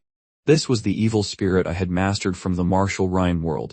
To explain it, it was probably like an enchantment in a game, which could be added to my martial energy, making it more lethal. Mountain blocking fist. And a fist wrapped in black, red baleful aura was thrown out. Liu Qingshu thought to herself, such a strong aftershock. There was even a ghost-like howl. Like what Yahi mentioned. Qin Lan looked at me with an inexplicable gaze. She didn't expect that she had still underestimated me. I was very embarrassed by Qin Lan's fiery gaze. Student Yahi, since you have already mastered one profound yellow martial technique, do you want to learn the other two? You still have 1 day to study. After hearing this, Qin Lan glanced at her daughter helplessly. Although she was investing in me, and was prepared to take me as her golden goose of a son-in-law, I was ultimately not a member of the Liu family yet. She couldn't just give me all of the Liu family's heritage. No need, student Qingshu. One profound, yellow martial technique is enough for me to digest for a long time. I won't learn any other martial techniques for now. Auntie, I'm a little tired, and I have some things to deal with at home. I heard from the butler that you came here on a shared bike. Do you know how to drive? Take a car from the garage and go.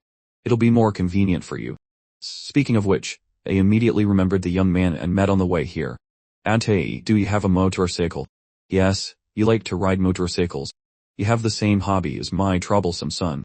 I'll give you the best one he has in his collection. A few minutes later, Liu Chengjie returned home. That kid on the shared bike was so annoying. He scared away the new girl I just picked up. Don't let me see him again. Just as he was fuming, something suddenly whizzed past him. Isn't that the kid on the shared bike? Why is he riding my motorcycle? Time quickly passed to the evening. After returning home, I took out the 5 magic cores I had left from the secret realm, preparing to absorb them all at once. This time, I specially prepared some soul-stirring dipping sauce to enhance the flavor.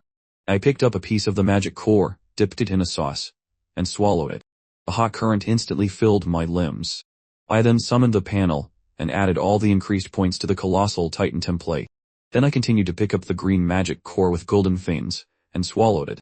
But just as I was about to have the Godzilla template absorb this special magic core, an unexpected prompt appeared. The legendary Godzilla template has absorbed the gene sequence of a special plant life form, resulting in a special mutation. Does the host wish to prevent the template from mutating? I hesitated for a moment. Mutation meant it would become a monster template with different attributes. If it became an advantageous attribute, that would be great. But if it became a disadvantageous attribute, it would be a reverse evolution. To hell with it. Let's take a gamble. I then clicked the Do Not Prevent option. The next second, the prompt sounded again. Legendary Godzilla is loading the plant attribute mutation path, unlocking this rank isotope template, Godzilla When the legendary Godzilla template reaches 100, there is a 2 chance of transforming into the Godzilla Earth template. I was greatly satisfied with the successful gamble, and the name sounded powerful as well. However, I needed to reach 100 compatibility to unlock this, and I couldn't wait any longer. Just as I was planning for the future, a huge explosion suddenly sounded outside. What's going on? A terrorist attack? I looked out the window and saw that the SWAT team had already sealed off the area, as if they were searching for someone. Just then, a knock came from the apartment door. I was a loner and didn't have any friends who would visit, nor had I ordered any delivery. So who could be outside? Do you know who it is, miss? It seems the little brother is not an ordinary martial artist. I was just planning to hide something here and modify your memory.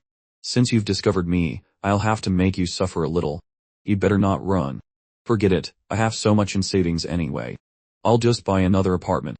What are you talking about? I'm saying you're already dead. Meanwhile, on the street below, several police were fighting with a man. The man, although injured under the siege of many police, had a relaxed smile on his face. Yao Yaini, you must get the golden gene out of here. He will draw their fire for you. Come at me, trading my one life for all of you is worth it.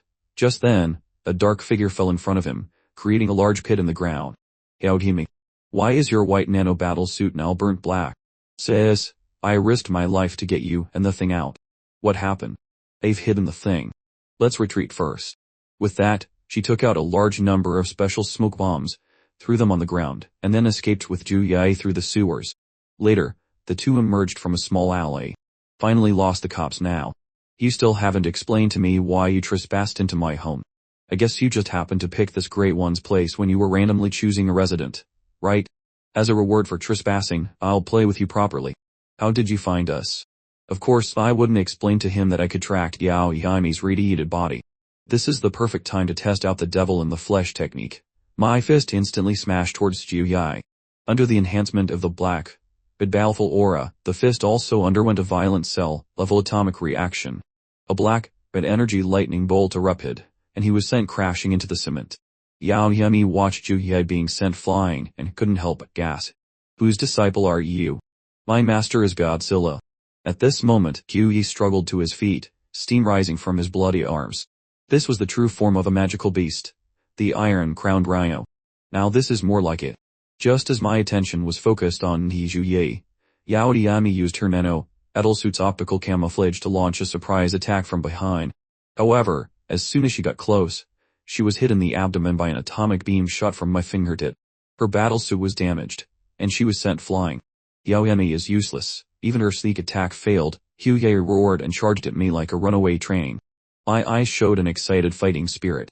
The next moment, our two fists met, and the air vibrated with a visible, distorted ripple. However, I was caught off guard. Even with my buffs, his defense had seemingly increased so much that it could withstand my attack. My iron-crowned rhino true form can easily block even a tank shell. What are you going to use to break my defense? But my attack power has also increased even more. Go to hell. And Ju Yai directly closed in for close quarters combat. Little brat, no matter how arrogant you are, you're still no match for my iron-crowned Rhino. Wait, where did he go? Just then, Ju Yi sensed something watching him. At this moment, a gigantic titan loomed over Ju Yi. Is this a magical beast? Where did it come from? Could it be that kid transform? A large hand parted the clouds and slapped directly at him. However, Ju Yi managed to instinctively jump to dodge. But the titan's other fist had already descended upon him with the force of a mountain. He was directly crashed into the ground, as he couldn't dodge mid-air. But this was just the titan's first punch. A violent barrage of fists rained down upon Ju Yi, completely destroying him. At this moment, Yao Yaimi, who was struggling to get up, trembled all over at this scene. I'm such a fool, why did I provoke this monster? If this continues, Ju Yi will be beaten to death. I can't escape. I can only fight to the death. After some thought, a yellow thread appeared in her hand. While Ju Yi was taking the giant's punches, she jumped down from a tall building, her body spinning as she came to the giant's throat with a molecular thread strong enough to cut high-grade alloys. The titan you transformed into through some gene technique is powerful, but the weaknesses of the human body must not have changed. Just like that, the head of the titan was completely cut clean off, crash landing right in front of her. Did I finally succeed? Suddenly, the titan's mouth suddenly opened, and a blue light of destruction brewed in its throat. The sound of gradually increasing energy hummed in Yao Yaimi's ears. With a loud boom, the atomic breath completely engulfed Yao Yaimi, then pierced through a large building, drawing a brilliant blue streak across the sky. After the breath attack ended, the giant's massive body vented a large amount of hot steam like a steam engine, and I returned to my human form from the hot steam, walking up to Zhu Yai and looking at him indifferently. It's your turn. Those who kill must be prepared to be killed. It's only fair after all. At this moment, the distant sirens were getting closer. Even if I die, you won't live long. Yao Naomi has already hidden the golden gene in your room. Now the golden gene is yours. You will face endless pursuit. You talk too damn much with your empty threats. The police are here. I need to dispose of the bodies quickly. I might have went a bit too far this time. After disposing of the 2 bodies, I returned home. I first sent a message to Qin Lan, asking her to help pull some strings, because I had used the highly recognizable atomic breath, and the police would inevitably come to take a statement afterward. After finishing the call with Qin Lan, I found the golden gene Zhu Yai mentioned in the room. It was a sealed cylindrical smallkin with a Laser Bird Company logo on it. It seemed those 2 had stolen this thing from Laser Bird, and were facing various pursuits while on the run. From what he said, it seemed he was framing me for this. It looks like I have to move. I'll find a hotel for tonight. Sometime later, in the BU Bank Secret Realm, inner region of Swan Lake, a group of martial artists had just finished hunting a magical beast. But suddenly, they had seen something terrifying come their way. Countless magical beasts filled the entire horizon, and the sound of footsteps rolled like thunder, crushing everything in their path into pieces. On the head of a crocodile, like magical beast larger than a mountain peak, there was a throne made of white bones. A black ape sat on the white bone throne. This was the 5th-tier sovereign class magical beast, the blood-eyed black ape. Quickly, notify the army, and sovereign class magical beast is leading a large-scale beast high. Ancient can't hold them. We would need grandmasters and senior grandmasters for support. Tanit, high-level beasts rarely leave their own territory. Why is this happening now? The black ape sitting on the white bone throne sensed their presence. It slowly opened its scarlet eyes and glanced at the martial artist team. The crocodile's mouth opened, roaring loudly. Suddenly, spiraling rock missiles aimed right at the running martial artists. The martial artist desperately requested backup on his communication device. But at that moment, he was still crushed to death. However, the message of a sovereign incursion was confirmed by the walkie-talkie. The black ape also stood up from the white bone throne at this time, and actually spoke human words. Full speed ahead, the beast tide was headed for the secret realm Rhea. Soon after, a high-pitched, sharp alarm for an incoming beast tide sounded. The mayor's voice then sounded on the broadcast. It is estimated to break through and reach Ansheng in 20 minutes. All current martial artists have been deployed to the front lines to resist the beast tide. All martial artists, come in support. In the mayor's office, Huang Qing's brow was furrowed. He made one call after another, trying to get reinforcements to buy as much time as possible for Ansheng. But this time, Ansheng was not the only city to encounter a large-scale beast tide invasion. Many places across the country had issued beast tide invasion warnings. And unfortunately, the neighboring region of Imperial City was also facing an outbreak, meaning that the Imperial City forces would lend their aid over there, instead of Ansheng. There's no time to waste. The battle to defend Ansheng has begun. Now, we can only rely on ourselves. At this time, in Shuju's house, me and him were training together, sparring like good friends. I was even impressed that Shuju managed to take my punch directly. Suddenly, we heard the alarm for the beast tide trigger. An evacuation alert even sounded on Shuju's phone.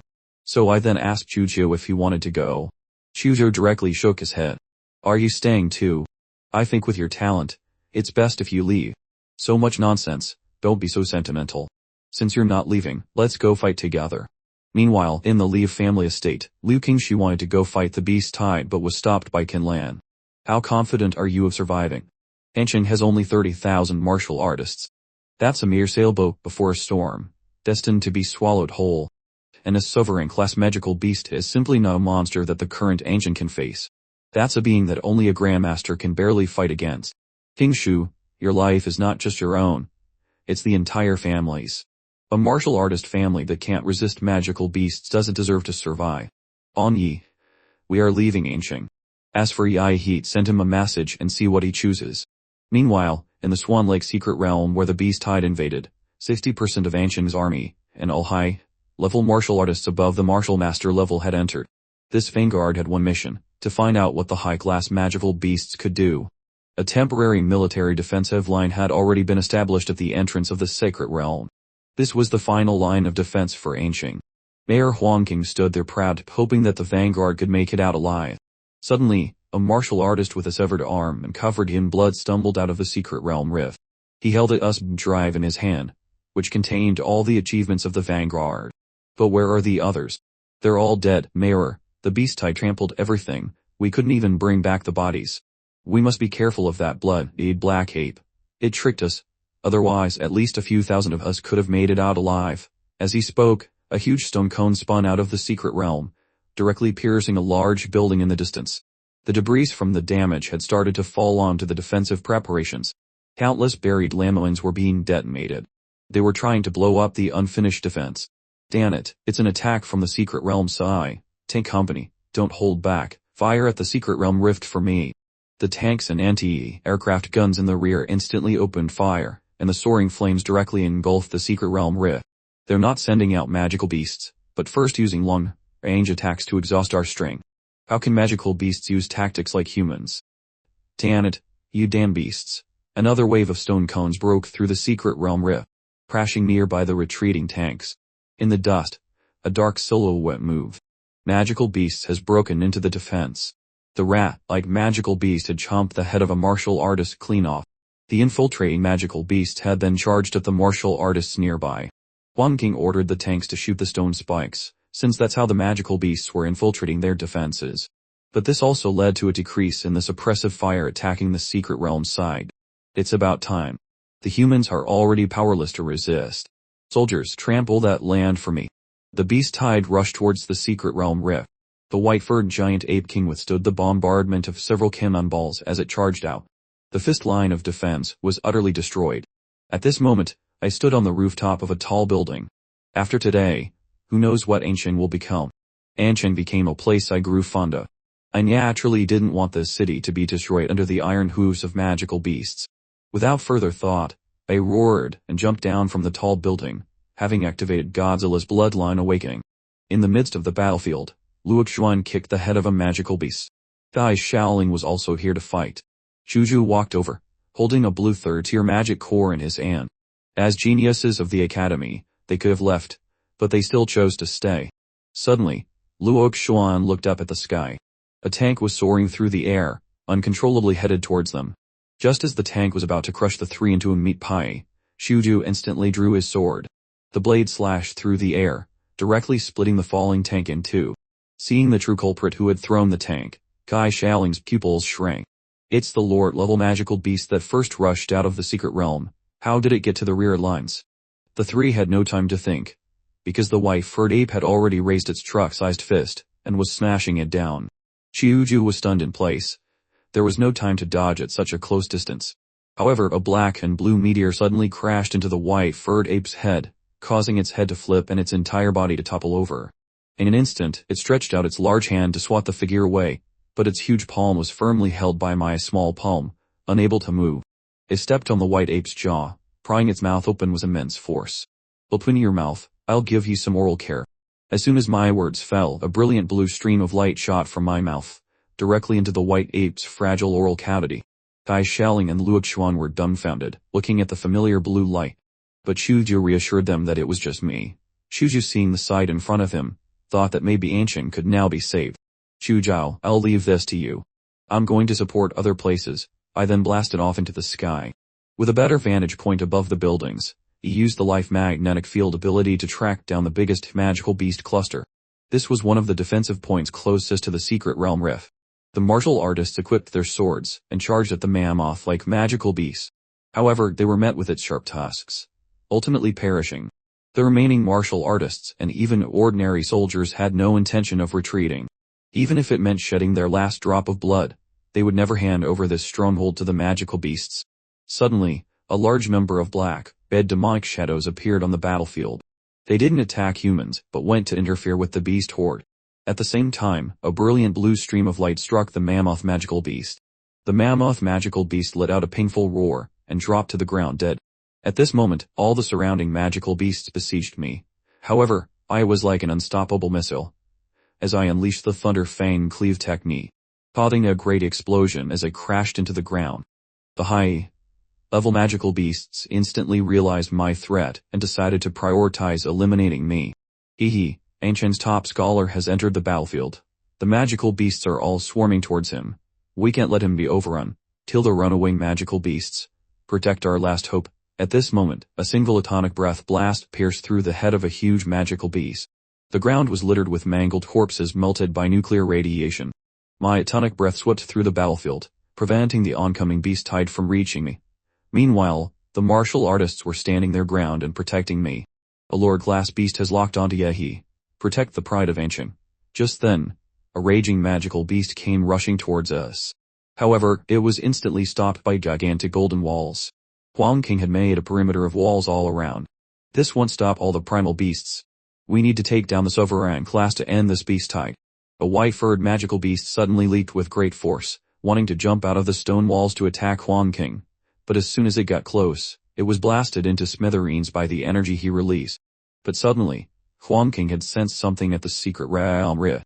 At this moment, a huge crocodile had barely squeezed out of the secret realm rift. The mountain-crushing crocodile, a 4th-tier king, BC's lower class. However, if the strongest mount had arrived, it means the blood-black ape was starting to get nervous. Huang King then placed his palms on the ground, and his endlessly powerful martial energy spread throughout the earth. The earth's crust in front rose by over 100 meters. The mountain-crushing Dominator hammer technique collapsed towards the half-exposed head of the mountain-crushing crocodile like a tsunami. Facing the collapsing mountain, the mountain-crushing crocodile's deep green vertical pupils flashed with a hint of contempt. However, under the wool of the mountain-crushing crocodile, the center of the rock and stone tsunami began to continuously shrink and gather, forming a huge stone ball. You think I don't know you have control over earth type attacks, I'm using it for a reason, and you fell for my bait. Burst marshaled Serpent Surge. A spiral energy cone drilled into the magical beast. This was the outer peak earthquake strike. The crocodile's wails and roars echoed throughout Anqing, and the glass of the surrounding buildings was all shattered. The pain made the mountain-crushing crocodile completely enraged. The ground in a several hundred-meter radius instantly sprouted sharp stone thorns under its control, turning into a huge stone forest in the blink of an eye. Fortunately, Huang King had known this might happen, and evacuated everyone in time.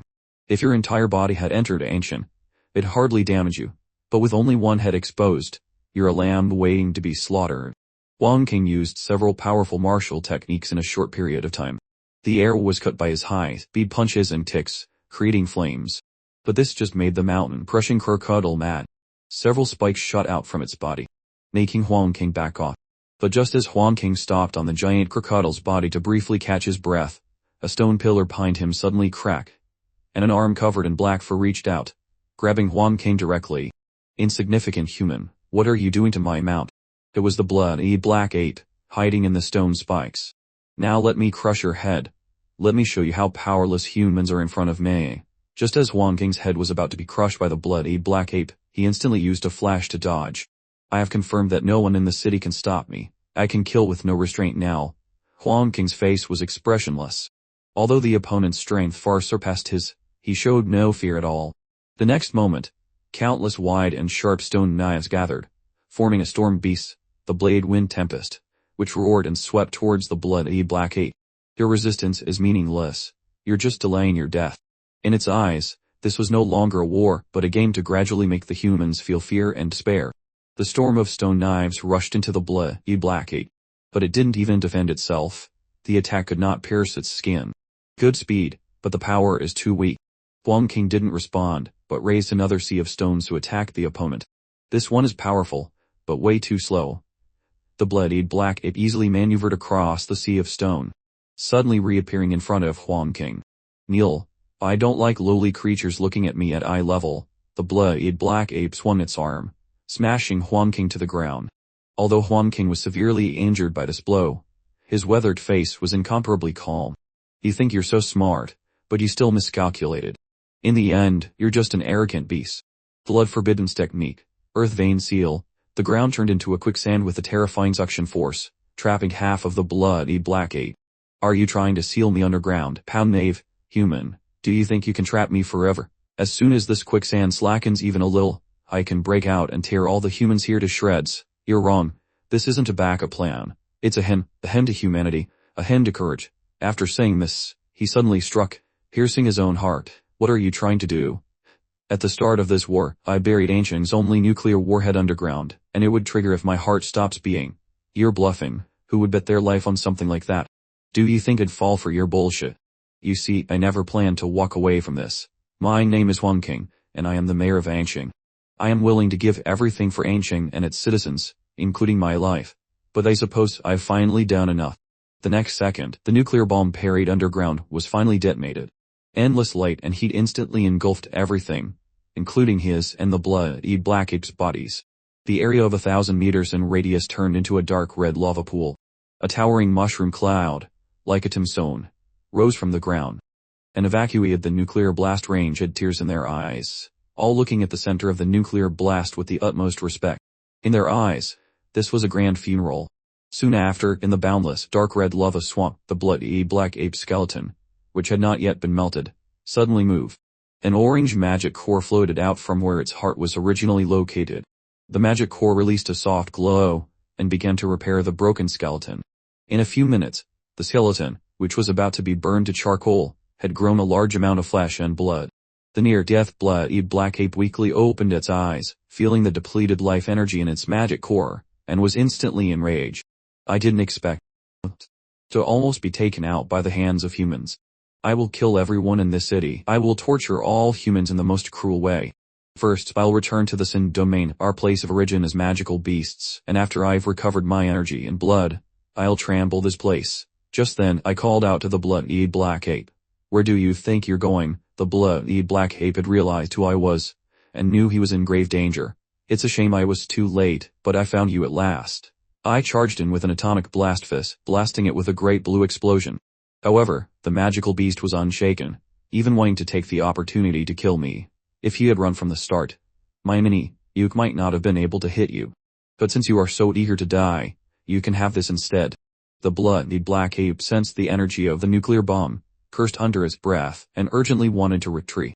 But I had already awakened my colossal titan bloodline, condensing blue nuclear energy in my center. And the moment the light ball was fully charged, it was immediately detonated, causing a massive blue explosion.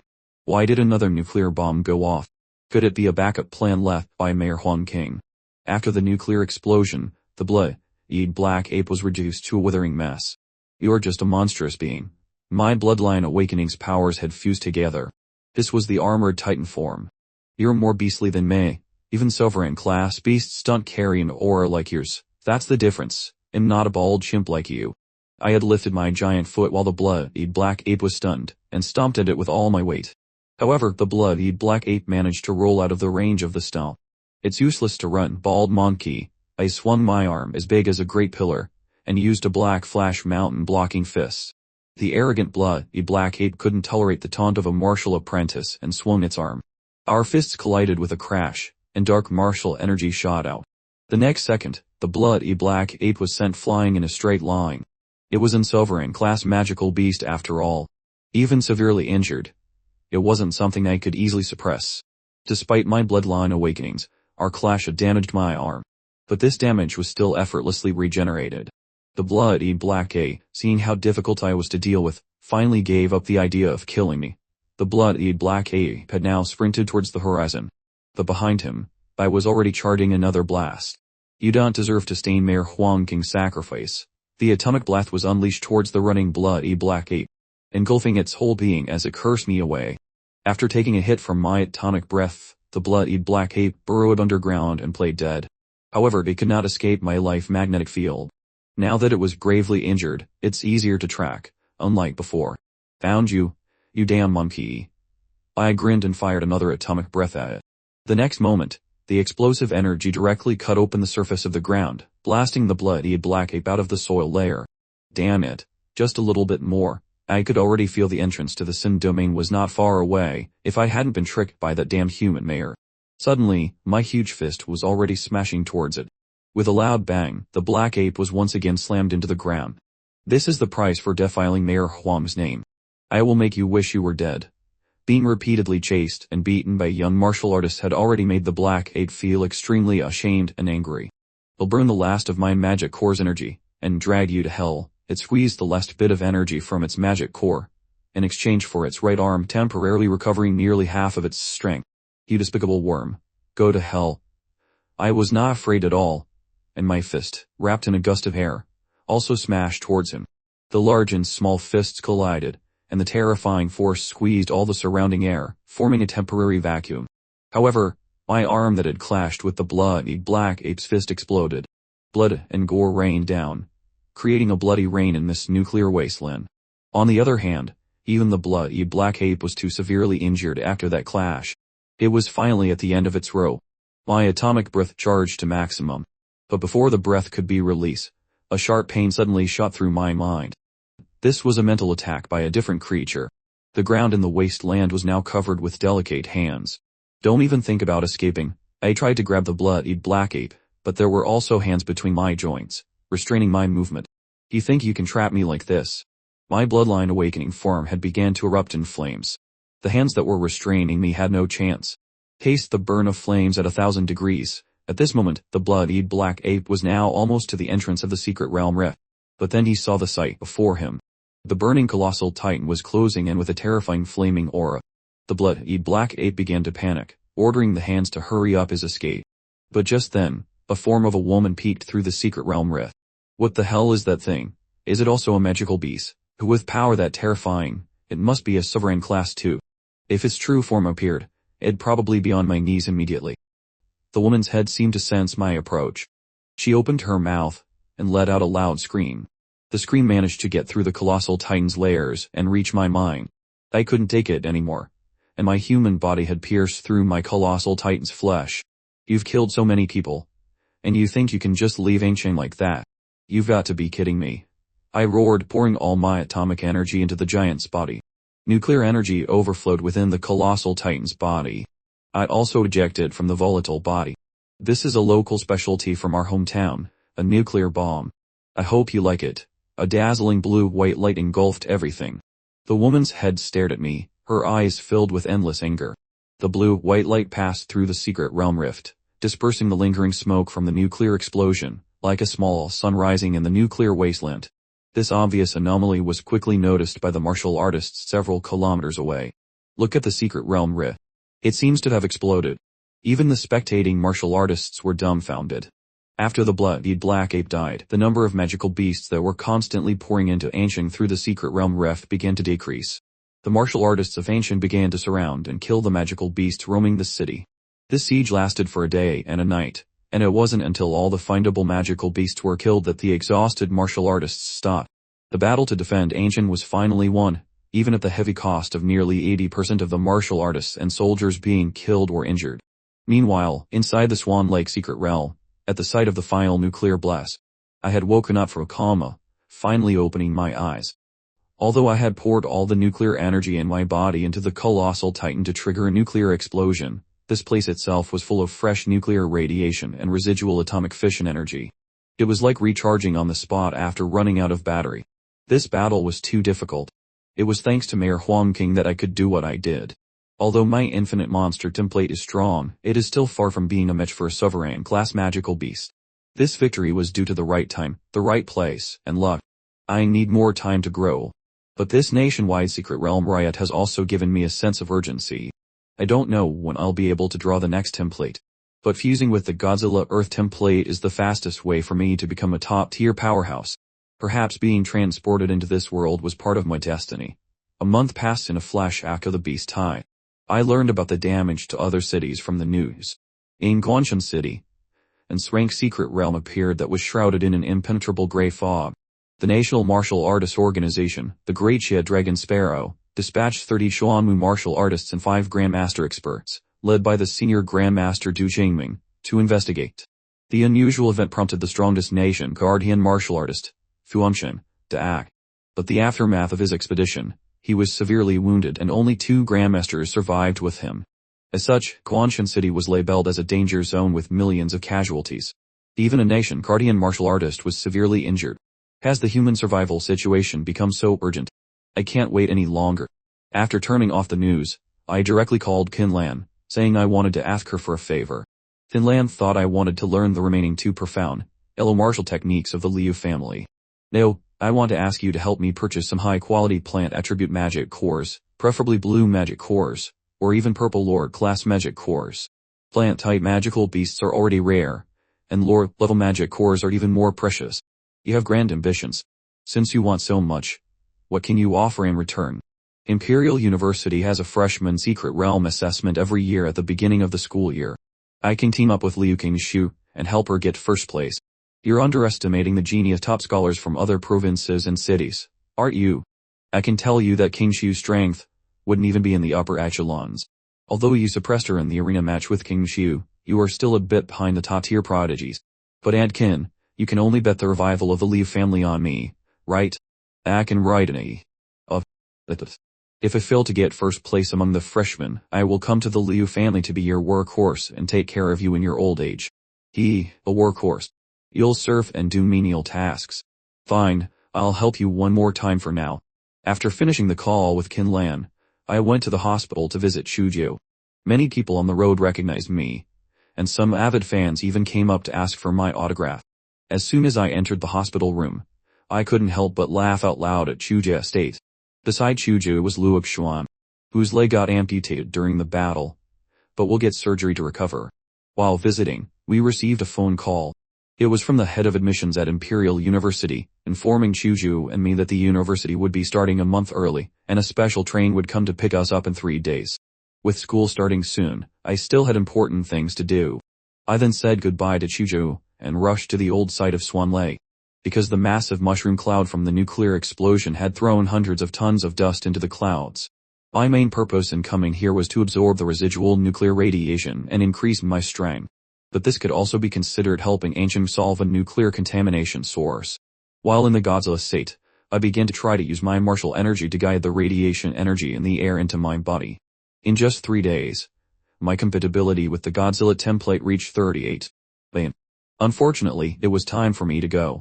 With atomic energy, I am blasted off into the sky. Soon after, at the Ancient High-speed rail station, the special train from Imperial University was about to arrive. Was waiting by the tracks. Soon enough, I descended into the train station. How lucky. I made it in time. You've gotten stronger again. I took one last look at the city being rebuilt, and then strode towards the train platform. Goodbye, Ancient. Imperial City, here we come. A moment later, the golden and red train of Imperial University pulled into the station. Shujo and I entered the train together. The train was already filled with many people, mostly top scholars from various cities. The entire train was made of the most advanced structures and materials, easily capable of withstanding the impact of several thousand tons of force. On top of that, there were high-level martial artists as escorts inside the train. But I had actually already known this with my life magnetic field. But just then, a level 1 alert sounded out inside the train. The Imperial City train was under attack by an unknown enemy. The Imperial City train was under attack by an unknown enemy. The professor and other teachers are investigating the situation. All other students, please evacuate the carriages as soon as possible. Do not engage the enemy. The entire carriage was silent for a moment, then became extremely chaotic. The freshmen were discussing the current situation. Meanwhile, Shuju turned to me and asked what I thought. Let's get out of the train first. Or go to other carriages to see the situation. We walked forward along the carriages. When we reached the 5th carriage, we met a freshman who was covered in blood and looked terrified. The enemy has already taken over the first 3 carriages. The opponent has a special domain that can pull people into an independent space. There are also terrifying enemies inside chasing everyone. The martial artists and teachers worked together to send me out of that domain, and told me to tell you to run quickly. This is not a drill. Hearing this, many of the freshmen who wanted to investigate this situation were stunned. But a freshman, Yan Jiangshun, complained, "Where's the proof? If you say there's danger ahead, you should show some proof. I have a friend I know well in the front carriages, and his strength is enough to compete for the top freshman spot. I don't believe you could get out." But he couldn't. After Yan Jiangshun finished speaking, he strode towards the front carriages. Many freshmen who supported the trial theory followed behind him, preparing to go and see what was happening. He right. A girl named Liu Qingshu showed me your photo. She told me to tell you not to go to the front carriages. Is that what she told you? That's right. To cover for me, she was severely injured by a single slash. I can't persuade those people who are seeking death, but I must fulfill that girl's last wish and make sure you survive. Damn it, she's not even dead yet. And you're already talking about her last wish. With that, I directly ran towards the front carriages with Chuju. This should be the so-called separate space entrance the freshman mentioned, right? I casually picked up a heavy object and threw it in. But no sound came out. As if the thrown object had been silently swallowed. Even the live magnetic field couldn't penetrate this hazy color to sense anything. But many freshmen had just walked this way. So it seemed they had all gone in. Interesting. Let's go in, Shuzhou. And I then stepped into the chaotic thin film. Underneath me was a thin curving pathway. Wait, we came inside together. But now Shuzhou is gone. However, I just continued towards the light at the end of the path. What the hell is this freaky place? And it seems like my life magnetic field still was being blocked. And so I flew high in the sky, landing on top of a skyscraper. Don't play tricks on me. I gathered my martial energy into a ball, and filled it with unstable atomic energy. It'll blow this damn place up. The next moment, the energy ball was thrown into the clouds. The massive light and heat dispersed the surrounding gray clouds, and the explosion in the air instantly broke the city's silence. The Imperial University freshmen hiding in various corners were all dumbfounded when they saw it in the distance. Shuju raised his sword and quickly rushed toward the location of the explosion. In a certain building, the pale-faced Liu Qingju watched the blue glowing explosion in the sky, and also knew that I had entered the scene.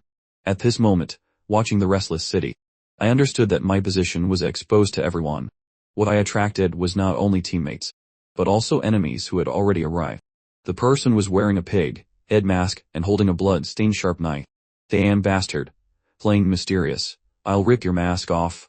My fist connected right at the pig's mask, blasting it with my atomic punch. The mask menacingly burns with blue nuclear energy. Just then, the sharp knife in the pig-headed man's hand stabbed out at an even faster speed, directly ignoring Godzilla's skin defense and piercing my abdomen. He exerted force with his arm, wanting to cut my body open, but he couldn't succeed. The sharp knife was actually stuck by my rapidly self-healing muscle layer. Your strength isn't great, but your weapon is very special, seemingly able to ignore defense. What the hell are you? Open your mouth obediently and let me check you out properly. With that, I directly released atomic breath down his throat, ripping his head off as his body burned away. There's something inside the headpiece. It was a pendant with a marking, so I thought that this might be a trial by the Imperial City, where we get loot for being monsters. Just then, the weapon stabbed into me had started to disappear, since the wielder infused it with his martial energy. Suddenly, an arrow suddenly shot towards the back of my head. However, a ferocious and evil shadow instantly shot out from my body, blocking the attack. I then looked in the direction the arrow came from, and saw a chicken-headed figure. However, a spear tip emerged from the ground. The new enemy even continued its attack, with multiple arrows. Unable to stop, I had ran right into the spears that split, stopping my tracks. Just then I began to form my Colossal Titan. The Colossal Titan's form continued to assemble, hurling a fist right at the enemy, crashing all the way down to the first floor. I want to see who this guy is, the one who nearly skewered me. I then noticed the rabbit head, which makes me feel uneasy as well, having noted their connection to the zodiac signs. Just then, the muscles on the rabbit's leg grew tenfold, gathering his force like a bullet. The rabbit had hurled itself towards me, but all it met was a kick as it flipped away. What the hell? It knows martial arts.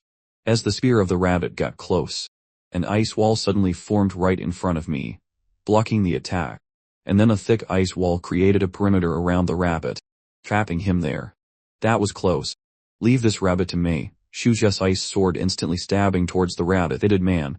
However, the rabbit-headed man's reaction was also extremely fast. In an instant, their weapons clashed dozens of times.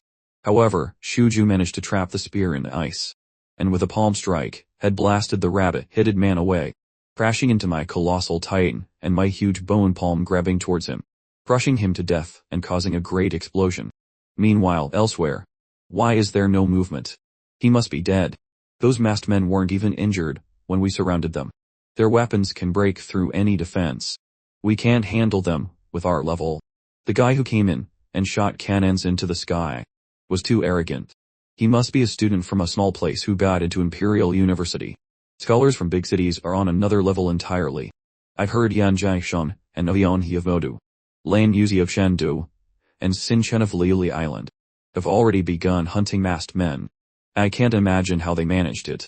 and the past freshman presidents have all been locals of Imperial City.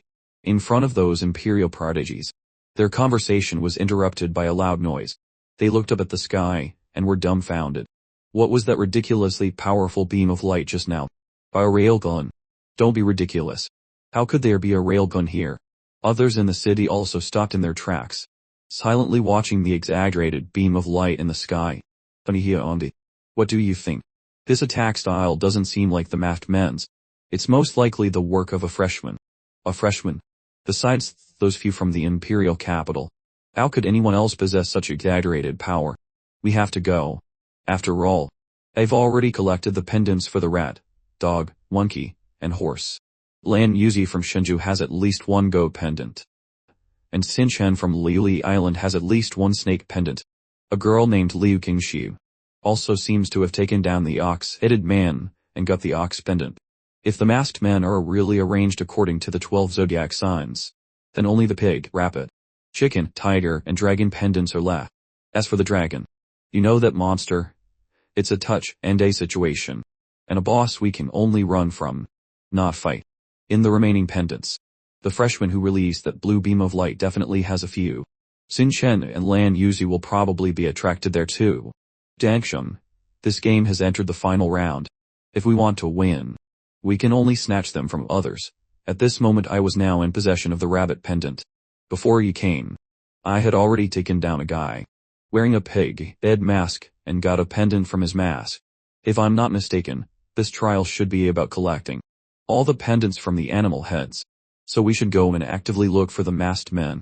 That's right. Just now on the rooftop, another guy shot a hidden arrow at me. He should also be a masked man, although he escaped in the chaos. His arrow hit me, so I can track him through it. The two of us then quickly gave chase, arriving soon after. Something's not right. There are traces of a battle here. Someone beat us to it. This scorch mark is still warm. The other party hasn't gone far. They should be nearby. Hearing my words, Chuju's ice elemental dragon bloodline had instinctually reacted to something. Relying on his senses, he instinctively slashed his sword in a certain direction. A 10-meter high ice spike rose from the ground, crashing straight into a certain spot in the air. My optical camouflage was actually discovered. You're up to no good. If you're hiding in the shadows, get out of the way. Gene technique, flame demon battle body. His palm quickly turned as red and bright as a branding iron, and he met the incoming ice cone head with his palm. Lan Yuzi, your optical camouflage is too weak if you've been found. I questioned whether the two of them were ambushing us. Little brother, you've misunderstood. We dealt with a guy in a chicken mask, and we're hiding just to bait out more. Xin Chen casually lit a cigarette with a snap of his fingers. Then what does this mean? I said, and then suddenly reached out and grabbed the air nearby, revealing an invisible clone. Even my clone was discovered. It seems these guys have some skill. Then, I guess it's my turn. Suddenly, his cheeks suddenly puffed up. Then he spewed a large cloud of black smoke towards me and Chujo. Seeing this, I instantly retreated with Chujo. Just then, Lan Yuzi took out a yellow fan with glowing runes, and fanned the black smoke Xin Chen had spewed. And in a blink, it had engulfed us.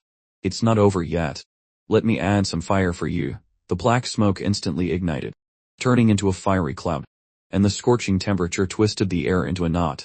So what if you have skills? He still can't beat us. However, I replied to them. Still, what the hell are you laughing about? With a strong and loud clap, the smoke and fire quickly dissipated from the air pressure. Just clapping was enough to dispel my fire cloud. Suddenly I instantly smashed my fist into his face. He was sent flying in a straight line, rolled a few times and crashed a distance away. Lan Yuzi began to panic, worrying about how there's no way to deal with me, but lost in thought. She didn't realize she was already trapped in ice. She knew that even with a team-up, they couldn't defeat any one of us. Lan Yuzi cried out. In alarm, she waved her fan with all her might. The ice under her feet was cut by the wind blades, and her body was then lifted by the wind, wanting to retreat. However, I was quick to grab her ankle. Get down here, I roared, and slammed Lan Yuzi to the ground. Seeing that I was about to throw another punch, Lan Yuzi created multiple clones and tried to escape. However, he unleashed the vengeful spirits inside my body, and it had quickly subdued all of her clones. You can't win, and you can't run. Just accept it. Lan Yuzi, in despair, directly chose to surrender, and took out the gold and chicken pendant she had obtained. I learned that to win this trial, one had to collect all 12 pendants. Now, in the late stage of the trial, even if you didn't actively rob others would actively come to rob you. Aoyongzi and Yan Jaeksham from Modu were the top freshmen in this batch. They had probably already snatched a lot of pendants. How about it? Do you need me to take you to find Aoyongzi? Lan Yuzi understood that she had no hope of winning, so she might as well stir up trouble and let us kill each other. You don't need to worry about that. I think your fan is not bad. Meanwhile, Yan Jihangshan and Aoyongzi were rushing towards this direction. Although they knew that Xin Chen and Lan Yuzi had probably already gone over, it didn't matter to them. They were extremely confident that no matter who won, they could just snatch the pendants from the others' hands. Before they reached their destination, the two suddenly stopped. In front of them was a corpse that had been cut in half at the waist. Xin Chen's face still showing extreme fear. Just a few minutes ago, Xin Chen, who had been sent flying by a single punch, had landed in a trash pile far away. He understood that he couldn't beat me, so he wanted to team up with Aoyongzi and the other. But before he could act, a figure holding a tang knife suddenly appeared behind him.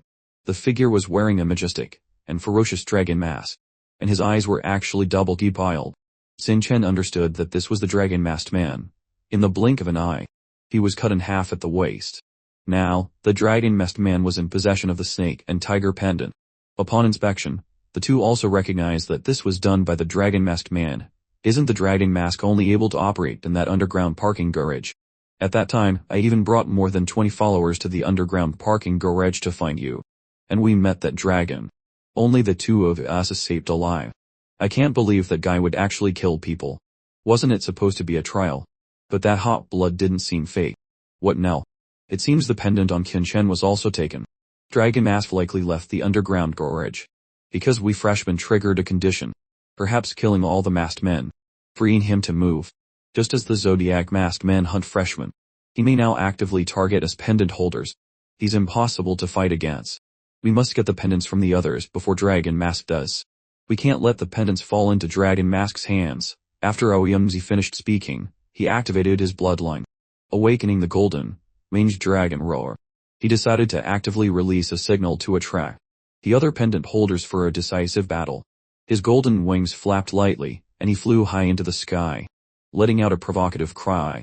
Liu Qingshu, drawn into the dead city with the Imperial University train's first carriage, fought alongside two freshmen to kill an ox-headed man. She then stumbled into an underground garage, where the dragon mask struck her down. Before she barely escaped, gravely wounded. Learning I was also inside, she planned to recover before seeking me out. But then a fierce cry of a kindred bloodline made her heart seize. Liu Qingshu wondered if she had been discovered. Despite not being able to fight, she strengthened her resolve, trying to lure them to her, since she thought I might need the pendants. Aoyongzi had sensed Liu Qingshu from the entrance exam. He realized their bloodlines shared a heritage. He also noticed that the ox pendant was with her, and that she was moving towards the Dragon Mask's parking lot.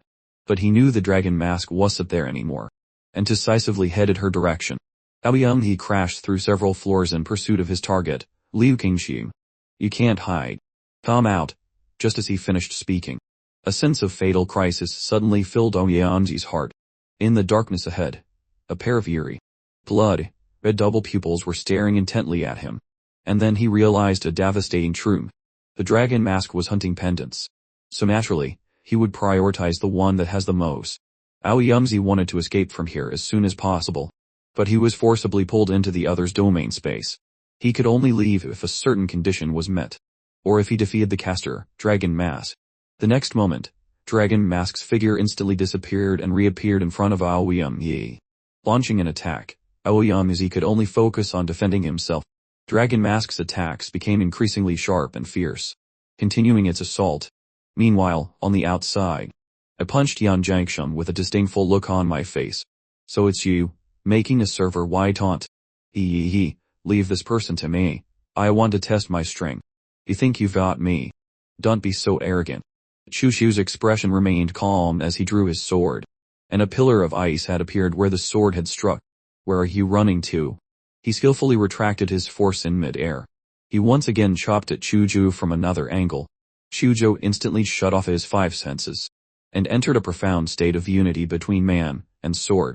The broken cold sword in his hand unleashed a pure sword gleam, which violently collided with the broadsword imbued with a tiger's roar. The sword energy and blade energy fought each other, and the sounds of a dragon's roar and a tiger's roar echoed through half the street.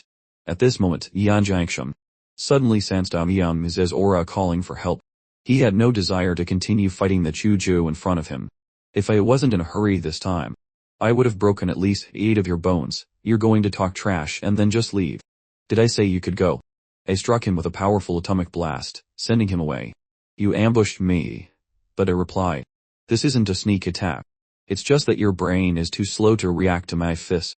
Arrogant bastard, I'll take your life. And blew by me, and was lying on the ground again. This weapon has a good weight to it. I'd like to borrow it. You don't mind, do you? But it still needs a little strengthening. I fused my martial energy with it, and black scale spikes formed at the base. Although there was no zodiac jade pendant, there was a pendant that seemed to be sending a signal. Ouyongzi barely lasted a few minutes against Dragon Mass, his golden wings and one arm being severed from the fight. He had exhausted all his life-saving measures, even using the energy Hawking Nail, an artifact from a secret realm. Ruin, it could seal an opponent's martial energy if it struck the heart. But unfortunately, he had missed by inches. Ouyongzi had now accepted his own fate. A few breaths later, the lights in the underground parking garage turned on again. At this moment, the winged Ouyongzi had been pierced through the heart and nailed to the wall. On the other side, Liu Qingshu quickly left the underground parking garage and ran towards the rooftop. She understood that Ouyongzi couldn't last long, and she didn't have the strength to run far either. To survive, she could only find a way to get me to come and take her away. She was going to send out a signal to me, using her bloodline awakening, Nether Sparrow. She gathered her remaining energy to let out a cry. However, just then the sound of a blade dragging on the ground suddenly sounded. She stood on the edge of the rooftop in disbelief and looked down. She saw Dragon Mask approaching her vertically on the surface of the building. She could not believe she was found so quickly and wanted to send another signal. But it was too late. The domain had already been activated. Dragon Mask entered the blackened domain, raising its weapon up with a menacing grin. Liu Qingshu knew she could not dodge this attack. But suddenly, the domain around them started to crack.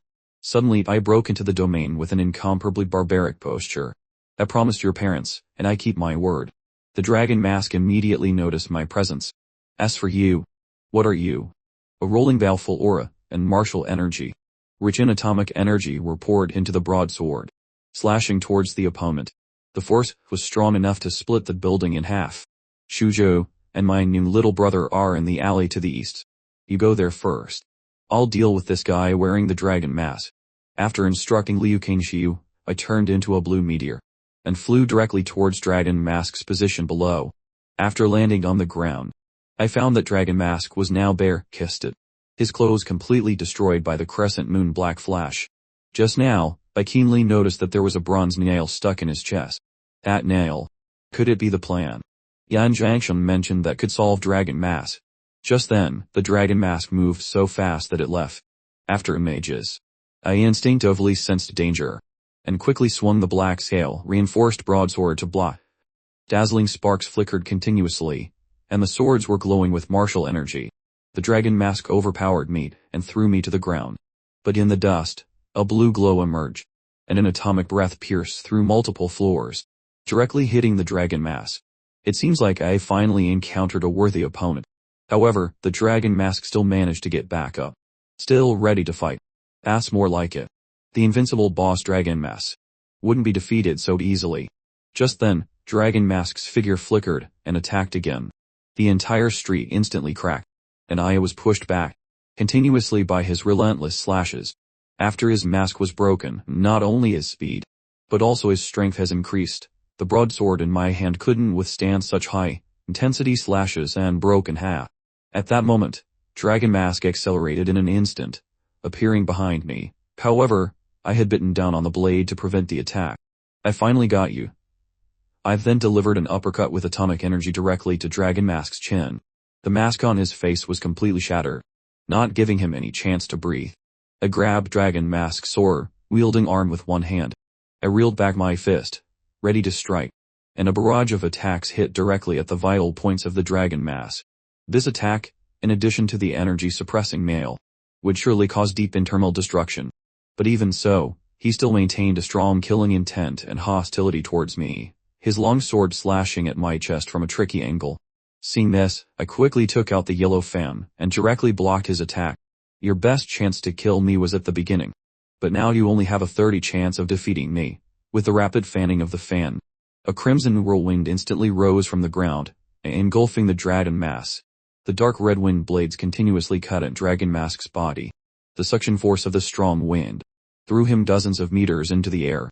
I leaped into the air, transforming into a dazzling blue meteor, and arriving in front of Dragon Mask. First punch, an atomic blast fist. With a loud boom, the violent atomic explosion erupted. Dragon Mask was now falling in a daze. I once again caught up to the falling Dragon Mask. Second punch, mountain blocking fist black flash. The Dragon Mask bounced between the buildings, finally crashing into a wall. I thought you would be more powerful than this, Dragon Mask. The Dragon Mask still tried to move to attack, but in an instant, I had already decapitated him. His lifeless body remained pinned to the wall. As his head fell to the ground, I finally have the dragon pendant. It's time to end this game. At this moment, all the freshmen had witnessed my powerful strength. Yan Shangsheng didn't even dare to look at me directly. He shouldn't have gone to fight that Dragon Mask alone.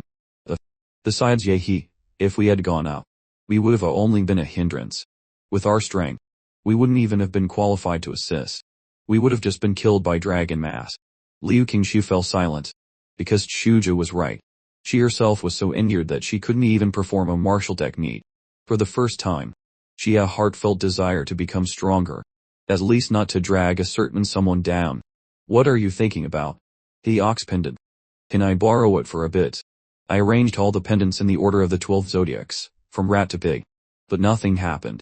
This most special dragon mask was not designed as a huntable masked man at all, but a hunter specifically to kill pendant holder. In that case, to clear the game. Normally, we probably don't need to add the dragon pendant, right? I heard this, and took out the dragon pendant, rearranging them in the order of rat to pig again. The next moment, the entire city space began to tremble violently. The gray fog in the sky began to swirl into a vortex, thunder striking the tops of the buildings, and a huge, white gold pupil appeared in the center of the vortex.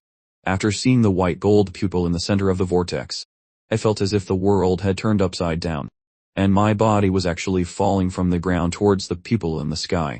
When I opened my eyes again, I found that I was still sitting in my seat on the Imperial University train. Everything that had just happened seemed like a dream. Just then, a broadcast announcement suddenly sounded. All students, please do not be alarmed. You are all just drawn into a dream illusion created by the artifact ManhwaRecap. This is this year's Imperial University freshman trial. Please relax. A special announcement. In this freshman trial, the team of Yi from Ancient collected all the zodiac pendants, and took first place. Among them, student Yi's performance was outstanding. A special reward will be sent after enrollment. After the train broadcast ended, the carriage was silent for a moment, and then an even more clamorous debate erupted. As the center of the candidates' discussion, I sat silently in my seat, completely ignoring the discussions around me, because my monster template finally had a new prompt. Congratulations to the host for suppressing all freshmen in the Imperial ManhwaRecap trial. You are rewarded with one template draw. Immediately after, I had used it, and drawn a new monster template. This new draw was the Day class magical beast, Vampire Dio Brando, with the bloodline abilities, blood manipulation, and immortal body. And after evolving, this bloodline could even stop time. Just as I was overjoyed, he suddenly walked over to talk to me. You beat a mess. It wasn't beating him. It was killing him. Beating and killing are two different levels of difficulty. Ouyamzi, who had personally fought against Dragon Mask twice, naturally understood the significance of this. I plan to establish a new club at Imperial University, different from the student union, and I hope you will join. I will support you as the president. For years, the positions of top freshman and student union president have been firmly held by students from the Imperial capital. Your strength has shown me an opportunity to break this Imperial University tradition. Yes. The students were surprised that the arrogant Ouyamzi would actually do this. Sorry, I'm not interested in competing with the student union or establishing organizations. I prefer to be a lone wolf. He smiled and handed me a business card. We will always look forward to cooperating with you. Soon after, the train finally arrived safely at its destination, Imperial City. The big city was indeed different. Soaring skyscrapers pierced the clouds, and the flowing light strips on the buildings formed unique light trails, decorating the city's night sky like a sci-fi dream. After the train stopped at the Imperial Capital High-Speed Rail Station, we were taken to a helipad where a levitating passenger plane was parked. All students, please board the plane in an orderly manner. Hearing the prompt, I directly poked Liu Qingshu in the lower back. What are you doing? We're still outside. Liu Qingshu's face turned red, because her mother reminded her that they were only Fianc in name, so they shouldn't be too close in public. I asked in confusion. I wanted to ask you, why are we taking a plane? Because Imperial University is in the sky. The plane that we boarded emerged from the clouds, revealing the Imperial University in the sky. I had realized that there was an electromagnetic field surrounding the university. It even decreased my life magnetic field's effectiveness. Upon disembarking the place, the students received their own student identification cards. Next, the freshmen all took the maglev train on campus to the student dormitories. The student dormitory was a skyscraper with over 100 floors. My room was on the 42nd floor, and Chuju's was on the 40th. I was amazed upon entering the room. Not only was it nearly 100 square meters, but it also came with the latest model of computer, and a massage bathtub in the restroom. There was no time to experience these configurations now, because I had more important things to do. Max out the Vampire Dio's template first. By scanning the student aid, I was able to open the Imperial Pass application. This application served as the Academy's marketplace, which had its own currency. Unfortunately, the conversion rate was abysmal. However, the actual items in the market were all top tier, so I prioritized buying Blood Attribute Magic Course, which was enough to reach 100 compatibility with the Vampire Dio monster template. In just a few moments, a drone arrived at the window with the package. I opened the package and swallowed the magic cores in one go. A powerful energy entered my stomach and was quickly converted into nutrients. Appearing on the panel's compatibility, the template Dio Brando was now at 100 compatibility, and the bloodline ability, the world time stop, has been unlocked. As the prompt sounded, my body also began to change. My skin became paler. My two canine teeth became sharper, and blood grooves even appeared on the back of my canine teeth. He opened my hand, and saw that the nails on my 5 fingers were growing at a visible rate. After observing for a moment, I suddenly had a bold idea. Then, without any hesitation, I suddenly stabbed my hand into my own throat. But not only did I not die, the wound healed completely in a few seconds. The self-healing speed was even faster than Godzilla's self-healing speed before. The vampire's abilities were not bad. I nodded in satisfaction and then began to test my new ability. Entering the training room, I began to unleash my skill, the ability to manifest an exterior physical fighting spirit, known as a stand. This was the sand, the world, and I had to find out how strong it could be. Come on, punch me. The world swung its gauntleted fist, breaking the sound barrier, and struck me fiercely. The bones in my arms completely shattered as I crashed into the wall of the room. Next, I tested the next ability, time stop the world, with a buzz. A gray spherical domain began to expand from me as the center. The domain stayed strong for a few seconds, but it began to crack by the 5th second. But I still tried to push through. By 2 seconds, my blood was already bursting out of me. Finally it reached 7 seconds. Before the time stop, domain completely shattered, and I understood that the 5-second limit was for the original host's limit, but still had potential to grow. Time quickly passed to the next day. Chujiu and I entered the Imperial University campus together, after fusing with the vampire bloodline. Although the sunlight didn't harm me at all, I still inexplicably began to dislike the sun. Chujiu told me that this year, Imperial University had changed its past class-based learning model to a small group mentor system. It was basically following a main mentor for each academic year, during which one could also seek guidance from assistant mentors. Other freshmen needed to find a mentor after the start of the school year, but I didn't have to. As the one who had collected all the zodiac pendants, I had the right to directly choose any mentor, and the mentor couldn't refuse.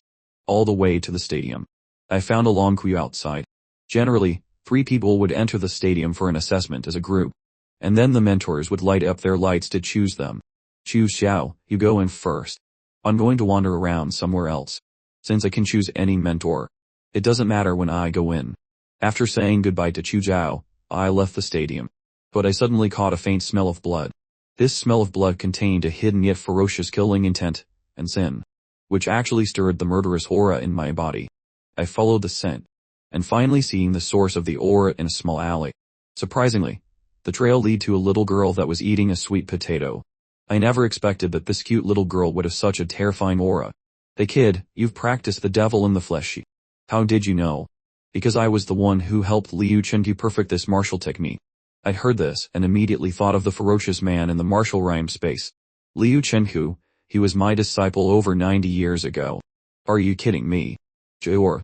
Martial artists can live beyond normal limits, and grandmasters stay in their prime, even in their 80s or 90s.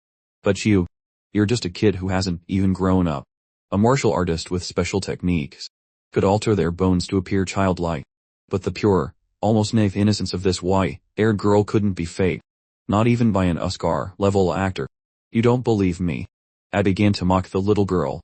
Before I could finish my sentence, I sensed incredible danger, like my head was in a guillotine. The purity of this killing intent was so high that it made me hallucinate the scene of my own head falling off. I was speechless when I came back to my senses. Just as I was about to use my time-stopping ability, subconsciously, a candy was suddenly stuffed into my mouth. Sorry, kid, I think I went a little too far. Please don't report me to the school. Okay. I can only come out for an hour or two a week. I'm very pitiful. Just who are you? My name is Gonki, and I'm a very powerful grandmaster. Let me tell you a secret. The principal of Imperial University, that guy Shi Jingwen. I even made him cry when he was a kid. I'd have drifted for half my life without finding a wise master. I wish to take teacher Gonki as my master. I hope you will grant my wish. Gonki, seeing this, blinked her eyes in confusion. Meanwhile, in the stadium, 5 deans of Imperial University sat at the front table. It turns out that this year's mentors were the deans of the major schools. All of the students knew they were all going to be disappointed, because the 5 deans were all here for the sole purpose of competing for Yai. The freshmen didn't know the Zodiac competition was broadcast live to Imperial University's teachers, who scored them on combat, practical ability, and leadership, even without defeating a mask. Man, excelling in these areas earned high marks. And I was the only freshman to receive top evaluations from start to finish. But this alone was not enough to alarm the 5 deans. What truly shocked them was that I had killed the boss, Dragon Mask, who was not part of the trial's attack targets, and was a guaranteed death upon encounter. That was a model trained by the Xia Kingdom supercomputer, Manhwa based on the data left by the nation, protecting level martial artist Fu Hongxuan when he enrolled at Imperial University. Although it couldn't replicate the ability of those gods' double pupils in the illusion, Fu Hongxuan was the strongest martial artist in the history of the Xia Kingdom and even the world. The record he left at Imperial University had never been surpassed in 100 years. The fact that I could kill such a divinely trained model, even if it didn't replicate the full strength of the original, was enough to prove my astonishing talent. As long as I didn't run into any trouble on my path of growth, I could at least become a grandmaster of a generation, and even challenge the senior grandmaster realm. But just then, an urgent announcement came in. That news, teens. Yeah, he has taken the former Imperial University professor, now special personnel, Gomki as his master. Hearing this news, the 5 deans were instantly stunned. At this moment, outside the stadium, I was shamelessly kneeling and hugging Gomki. Master, I've set my heart on you, that it seems I've already been expelled from Imperial University. Teacher, you said you can only come out for an hour or two a week. If you take me as a disciple, we'll find a way to get your freedom back. With that, she immediately agreed. But suddenly, the 5 deans appeared before us. Didn't you promise not to interact with students? Senior Gonki, you aren't even allowed to teach with your current mental state. Unfortunately for you, he is coming home with me. Later, in the Imperial Research Institute, my master and I were walking through the halls. Teacher, you live way out here. That's right. There are incidents where I hurt people, so this is where they settled me. Lately, I've got more in control, so that's why they can let me out. This hallway is this narrow, because I'm supposed to be the only one that goes through here. Seeing the timer on the door, Gomki began to sprint towards the entrance. If I don't get inside before the timer runs out, It'll officially become hunted by the university. Hearing this, my master and I managed to make it inside. With less than a second on the clock. Behind us, the vault door slammed shut. There was even an electromagnetic field for added protection. This also meant martial art techniques would be significantly weaker here. Welcome to my confinement cell. A 3-story house filled with anything I could need. Meanwhile, at the Imperial President's office, President Xi Jinping just received the news of Gong Qi being my master. He responded by telling the messenger to leave me be with my decision, since their purpose was to cultivate geniuses, allowing me to train under Gong Qi. Currently, it was also confirmed that I was locked inside the confinement cell with Gong Qi. Upon checking the stats, there was at least a 5 chance of Gong Qi going berserk with an 89 chance of me dying before getting rescued. The president understood that I have already been ready to face death to train under Gong Qi. At least, Gong Qi could finally pass down her knowledge and techniques. Meanwhile, back in the confinement cell, inside the training hall, currently, we were about to spar to figure out where my current level was at. And ready now, teacher Gong Qi. I had readied myself to face the same killing intent from earlier. But suddenly, Gong Qi was now charging at me at great speeds. She was aiming straight for my vitals. This was no longer just a friendly spar. In this split second, I knew that any way I dodge, she would predict it and still hit me. So I could only face this hit with my Godzilla bloodline awakening. I blocked the vital point strike and prepared to counter-attack. Meanwhile, Gong Qi was amazed that I could use my bloodline awakening to achieve multiple things at once. Speed, defense, and countering. But too bad. I'm still way faster than you, kid. With a strong kick, my spine and neck crumbled, and all I could do was let out a painful scream. You're really not holding back, teacher. You just knocked away my bloodline awakening. It's been a long time since I tasted blood. I can't match your physical technique at all, teacher. So I have to resort to my martial techniques. Just then, the aura of the Colossal Titan emerged. It turns out that I had already maxed out the compatibility for the Colossal Titan template last night. As your teacher, I have to match your intensity. A wave of martial energy came towards me, slicing the Colossal Titan in half, causing a big explosion. Just then, I emerged from the smoke in a new form. Founding Titan split form, Armored Beast Titan. Even Gong Qi recognized the danger in front of her. I charged right at her with my armored fist, but Gong Qi retaliated with her own martial technique. As it connected, the Colossal Titan's arm was completely destroyed. Eehee, you brat, are you hiding inside this thing's mouth? Come out already, before I make you. I activated the split form once again, with the Warhammer Titan. I managed to block her attack with bone spikes, forcing Gong Qi to retreat. Teacher, since your strikes are so powerful, I wondered if you can cut through this one, I said while charging up the atomic breath. I know this won't melt you, but let's see how you'll defend against it. Just then, it felt like spiky iron chains had wrapped around me. The guillotine appeared once again, and the blade was already coming towards me. Time stop, the world. Fortunately, the guillotine did not reach me in this time stop technique. But I knew that my teacher had pulled me into her killing intent domain. This was a mental illusion and that I needed to break free. I stand. The world began to barrage the killing intent domain with a multitude of punches, managing to crack the domain with this attack, eventually shattering it to pieces. As I came to my senses, I was already laying on the ground. So you're awake now. You're quite tough. You know that. It seems like my teacher had ripped me out from my Titan form. She even destroyed the hardened defensive crystal I formed to protect my body. But teacher, you cheated just now, didn't you? I beat you fair and square. Where's the cheating in that? I may have used a bit more force than necessary, but it's hard to hold back when you're super strong like me. But I just stared at her judgingly. And Gong Qi couldn't keep a straight face.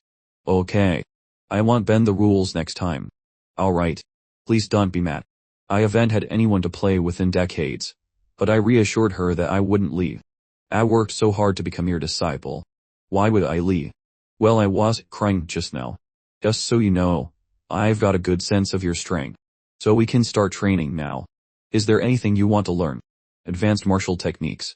And how do you manage to slice through lighting? And even my Titan forms. You mean the slashing? It's hard to teach. You have to get a feel for it after cutting enough things. What do you mean by that? It's the phenomenon known as the line. Any creature has a precise point of entry. A line that can be cleanly severed. You can call it the kill line. I understood that my master's slash was like a butcher with perfect precision. A clean and perfect technique. To learn it, you have to become a full-fledged martial artist first. You need a solid martial foundation to learn most of my techniques. That's the difference between a martial artist and a martial disciple. You know, it's improvement of the body, and improvement of the mind as well. Martial artists have a certain ability that disciples do not have. It's called inner vision. With inner vision, martial artists understand their own body and martial energy more. It can be said that a strong spirit comes first, and then comes the strength of the body. I was greatly satisfied with my teacher. Her words were profound and actually taught me something. So what's the difference in advancement methods? Once you reach that level, they are ranked in 4 tiers. Typical students only have access to unranked advancement techniques, while they are easy to use. About 80 use these to break through. But Imperial University students start with Xuanhuang tier methods at minimum. What about the higher tiers? The Tengang tier skills are basically sacred relics. Even our Imperial University has just one. However, you can learn a Disha tier advancement technique. I'll teach you the Killer's Bhati Sutra.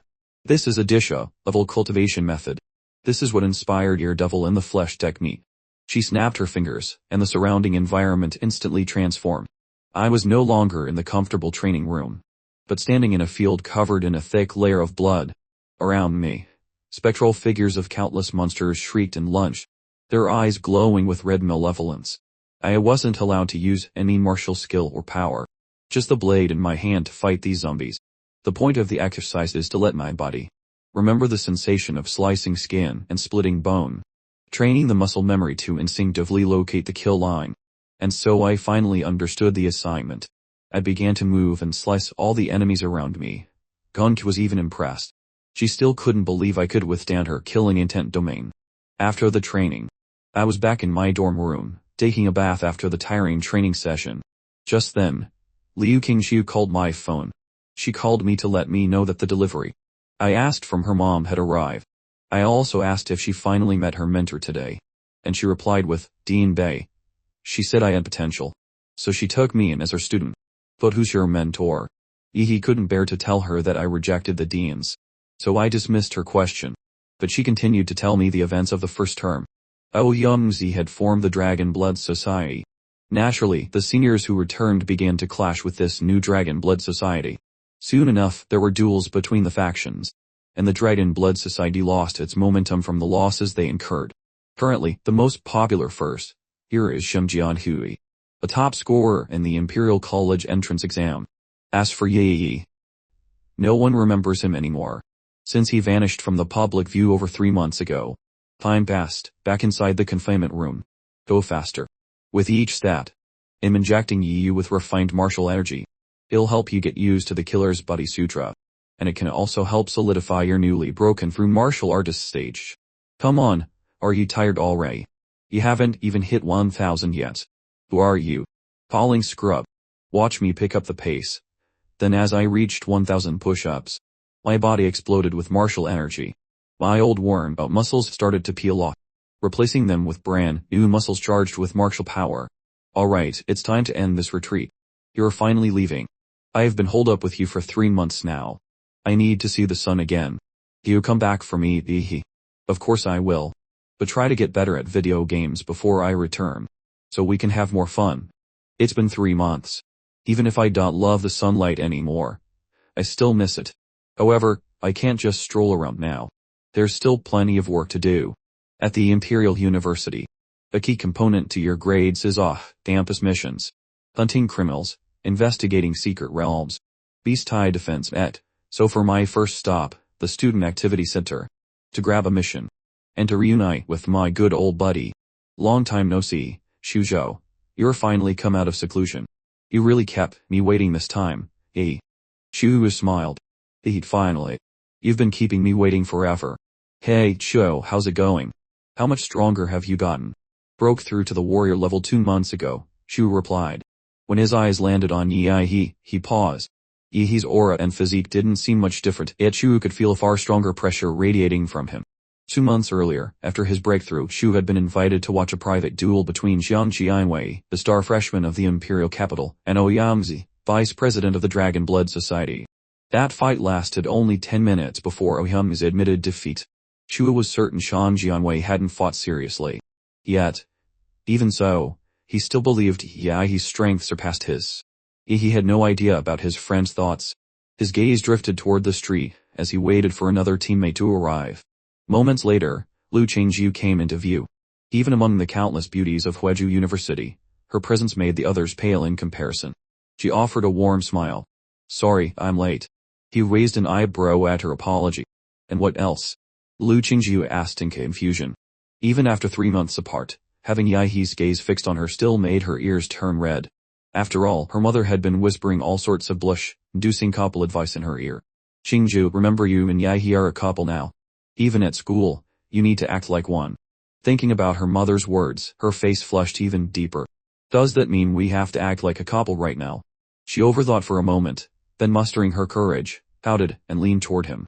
He froze. "What are you doing? After 3 months apart, you're not even going to say hello first." Lu Qingjiu hadn't expected that to be what he meant. Flustered, she quickly turned away and ignored him. They soon stepped into the university's activity center, a massive 5-story, dome-shaped building. In the first-floor lobby, a huge central screen displayed the latest popular missions as well as the rankings of top-performing students. Shuo and Lu Qingjiu had already completed 3 missions, surpassing their quota. Today, they were here mainly to form a team with Yi. After browsing the mission list, they narrowed it down to 3 suitable ones: Serial Psychopath in Hongxi, Beast Hide Investigation in Lane City, and Anomaly in Lange County. Originally, all 3 missions were level 2, but the Lange County mission had suddenly jumped to level 3 today.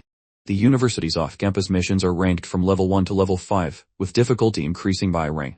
Freshmen can usually only take level 1 missions. The only level 2 mission Shuo and Lu Qingjiu had ever joined was a 10-person team job.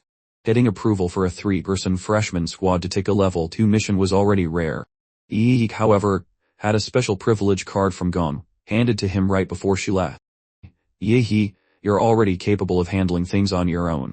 In all my freshman and sophomore years, there were only a handful who could spar with you. You need high-difficulty missions to sharpen yourself. With this card, you can accept any mission on campus, regardless of rank.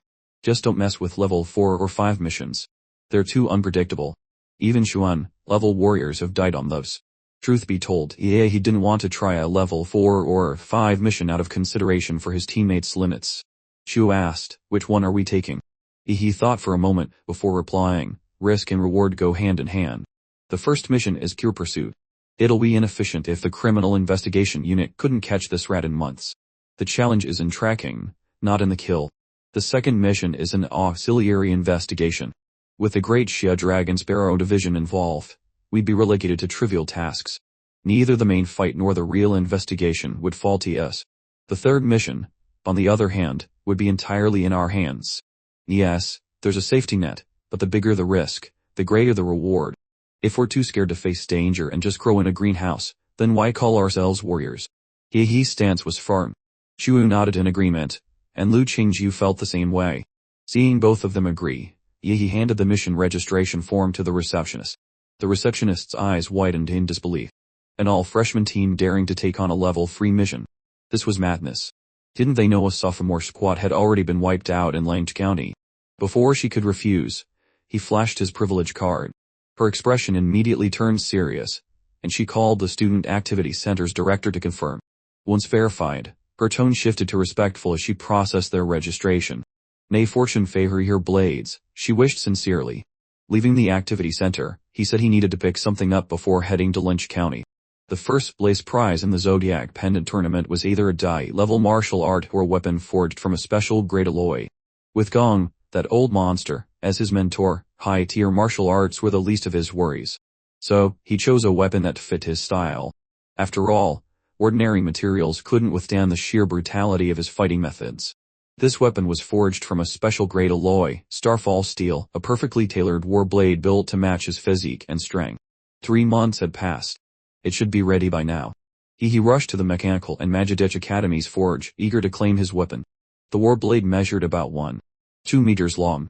Its broad, flat edge was dark in color but speckled with tiny, star-like glimmers, the signature markings of Starfall steel. The spine of the blade was lined with dense, serrated ridges, adding weight and impact so that each swing could unleash devastating force. The hilt was wrapped in custom black leather for grip, with fine starfall steel threads woven inside to channel martial energy directly into the weapon. When he drew the blade and swung it, the air itself seemed to split apart. Each strike came with a sharp whoosh and a flash of light that sent chills down the spine. Perfect. Just the right way. The feel fits like a glove, he thought, impressed. It had been crafted using his measurements from 3 months ago, yet still matched his newly enhanced warrior strength. Truly, Huada's master smiths were in a league of their own. After stowing the blade, he set off with Chu and Lu Qingqiu toward Lench County, a small, unremarkable town.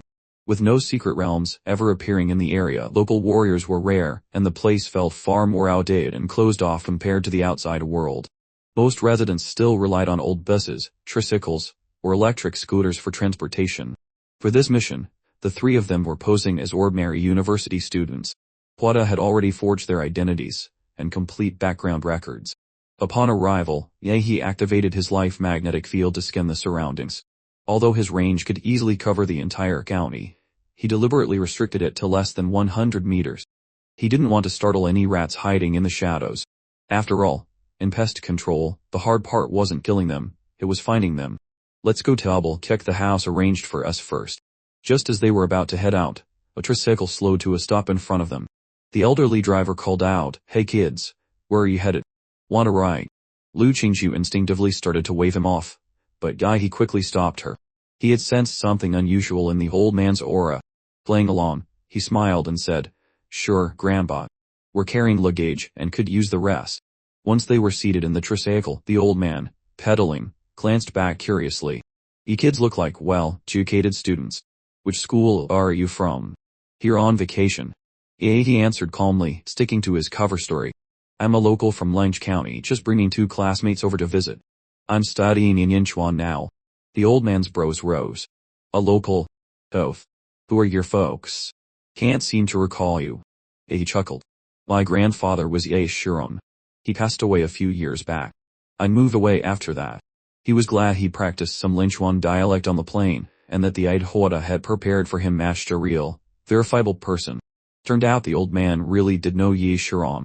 His suspicion eased, and he grinned. Good. You still remember your roots. A man like that's bound to have blessings." He dragged out the last word, his eyes glinting with a strange excitement. Soon they arrived at the old house Huada had arranged for them, Ye Shiron's home. He thanked the old man, got off with a suitcase, and stepped into the yard. Interestingly, the old man didn't take any fare.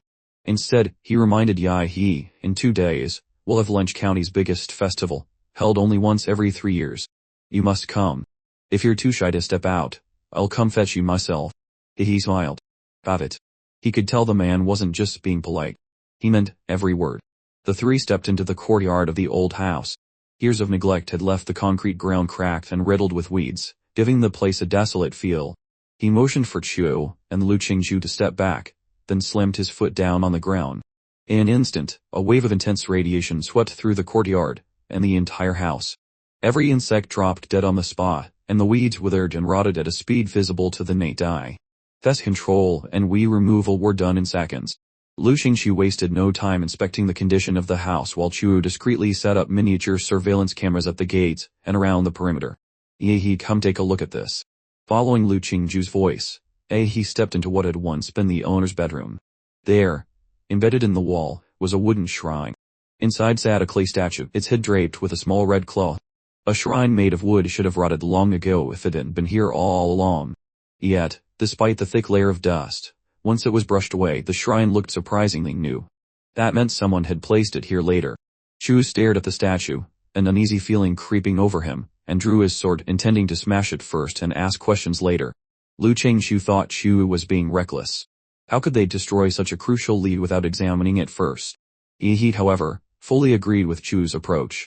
Seeing Yi side with him, Lu Qingqiu reluctantly compromised but suggested, "At least let's see what's under the statue's veil before smashing it." As she spoke, she reached out and lifted the red cloth from the statue's head. In that instant, he suddenly sensed a surge of sinister energy, and quickly shouted for her to saw. "Knew it. It's something filthy. Shuao. Smash it." Without a moment's hesitation, Shu's blade flashed from its sheath, cleaving the clay statue clean in half. What happened next was grotesque. From the split surface, thick black blood began to gush, and a wave of foul psychic energy erupted like an explosion. He immediately summoned his stand, seizing the formless, corrupted spirit in his grasp. Shu and Lu Qingju couldn't see Yahi's stand. In their eyes, what poured out of the statue was a twisted lump of flesh, still writhing, still alive. With a single sweeping motion, Shu froze the grotesque mass solid in an instant. What the hell is that? A chill crept up Lu Qingju's spine. She had never seen anything this unsettling before. It was like a human who could easily crush a cockroach yet instinctively recoils from touching it. She knew she could destroy the thing with a flick of her hand, but the filthy, unnatural aura it radiated still made her uneasy. He stepped forward, patting her shoulder, and infused her with a surge of pure psychic energy. Warmth spread through her body, chasing away all traces of fear. It was now clear, the strange happenings in Lunch County were tied to this bizarre clay idol, and their investigation had just taken a critical step forward. Yahi's lips curved into a faint smile as he told them to stay put. He had something to take care of. Earlier, he had left a radiation marker on the old tricycle driver. By his calculation, now was the perfect time to reel him in. No need for you to come find me, old man. This time I am coming to you. Meanwhile, in Lunch County's Jain Buddhist temple, a 1,000-year-old sanctuary, and the most magnificent, prosperous site in the county, nearly every resident was a devoted follower. Day and night, incense smoke curled into the air as worshippers came to pay their respects around the clock. Lu Jinshen pedaled his tricycle up the mountain road, heading for the temple's rear slope. A rosy-cheeked young monk greeted him with a polite bow. Benefactor, the abbot is waiting for you inside. Good. Lu Jinshen rubbed his calloused hands together, unable to hide his excitement at the thought of the blessing he was about to receive. The two entered a hidden passage carved into the rock wall. After a series of twists and turns through the winding tunnel, they finally arrived at their destination. Towering before them stood 220-meter tall, wrath-faced bodhisattvas. Their 4 arms wielded demon-subduing staffs, swords and great blades, one guarding each side of a crimson gate, its surface engraved with intricate golden Buddhist patterns. The young monk stepped forward, bowing deeply. Abbot, the benefactor, Lu Jinsheng, who has met the blessing standard, has been brought. He also says there's a matter he wishes to report. The young monk was about to push the door open when he suddenly froze, his brows knitting tightly as he glared into the void behind him. Stranger, what brings you here at this hour? What's your true intent? Before his words could settle, black muscles surged across his body, shredding his robe apart. His fair and handsome face twisted, replaced by a hideous lizard-like visage. Lu Jinshen was so horrified he collapsed to his knees, trembling as he cried out, "A living god," but in the next instant, he dropped from the sky, stomping directly onto the monster's skull. The head, harder than a steel helmet, collapsed instantly, and the neck shattered into fragments under the crushing force. In one continuous motion, he stomped the creature from head to toe into a pulp. Blood and gore exploded outward, yet all of it was blocked by a protective barrier. He sneered in disgust, shaking his foot. Filthy. Good thing my stand keeps this trash out. If it got on my clothes, cleaning it off would have been a nightmare. The moment Lu Jinshen recognized Yahi, his whole body trembled uncontrollably. He, however, had no time to spare him a glance. For in front of him, the 2 wrath-faced bodhisattvas began to move. Their eyes blazed red, and their towering, gold-painted bodies started to stir. One brandished a demon-subduing cudgel, the other a demon-laying sword, both charging at Yahi with overwhelming fury. Yet Yahi stood his ground, motionless. Behind him, his stand raised its massive, muscular hands, catching both strikes that carried the weight of dozens of tons. Each bodhisattva had an arm seized, held so tightly that escape was impossible. Abandoning the struggle, they made a ruthless choice. 6 remaining arms swung at once, bringing down 6 colossal weapons, all aimed straight at Yahi. He rubbed the ring on his finger, and in the next breath drew out the starfall blade. A crescent-shaped flash of icy light burst forth in his hand. With just a single casual swing, all 6 colossal weapons shattered on contact, their edges crumpling and breaking apart. The strike carried through into the bodhisattva's arms, exploding joint by joint like firecrackers, reducing both weapons and bones to fragments. Their crimson eyes blazed brighter, warping the very air around them. From within burst forth scarlet beams saturated with destructive power, all aiming to annihilate Yahi. But Yahi moved faster than their laser eyes. In the blink of an eye, his figure soared above the 2 statues.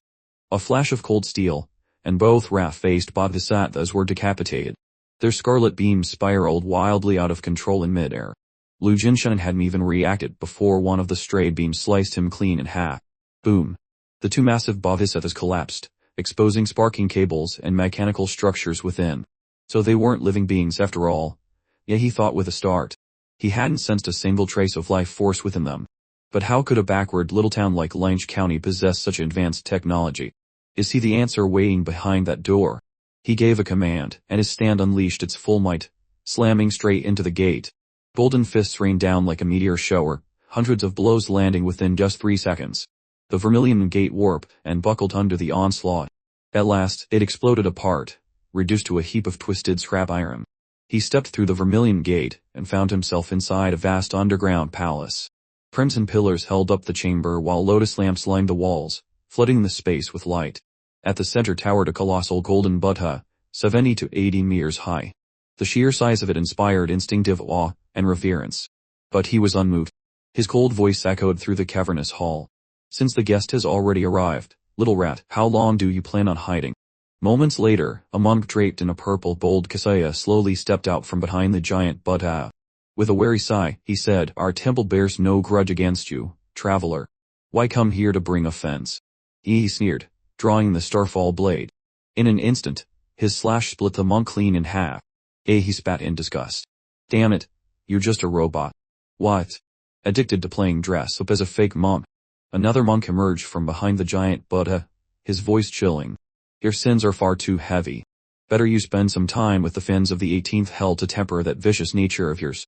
"Cut the crap," he snapped, lifting his blade to strike. But before he could swing, the entire floor of the underground palace began to sink. He plunged downward with it. After falling nearly 20 meters, he landed hard at the bottom. Around him, 18 massive holes split open the walls. From them poured a swarm of humanoid monsters, their black, gel-like skin glistening, faces twisted into lizard-like shapes. Each one radiated the energy of a level 1 or level 2 warrior. Their life force signatures were almost identical, like products of mass production. He sneered. "Trying to drown me in numbers. The last fools who tried that are long buried with weeds over their graves." He roared, pouring a surge of murderous ki into the starfall blade. The weapon swelled under its power, its blade extending to 30 meters in length. Shin Wong blade arc. Shura's 3 slashes. First slash 1,000 miles of carnage. With a single sweep, he swung the colossal blade.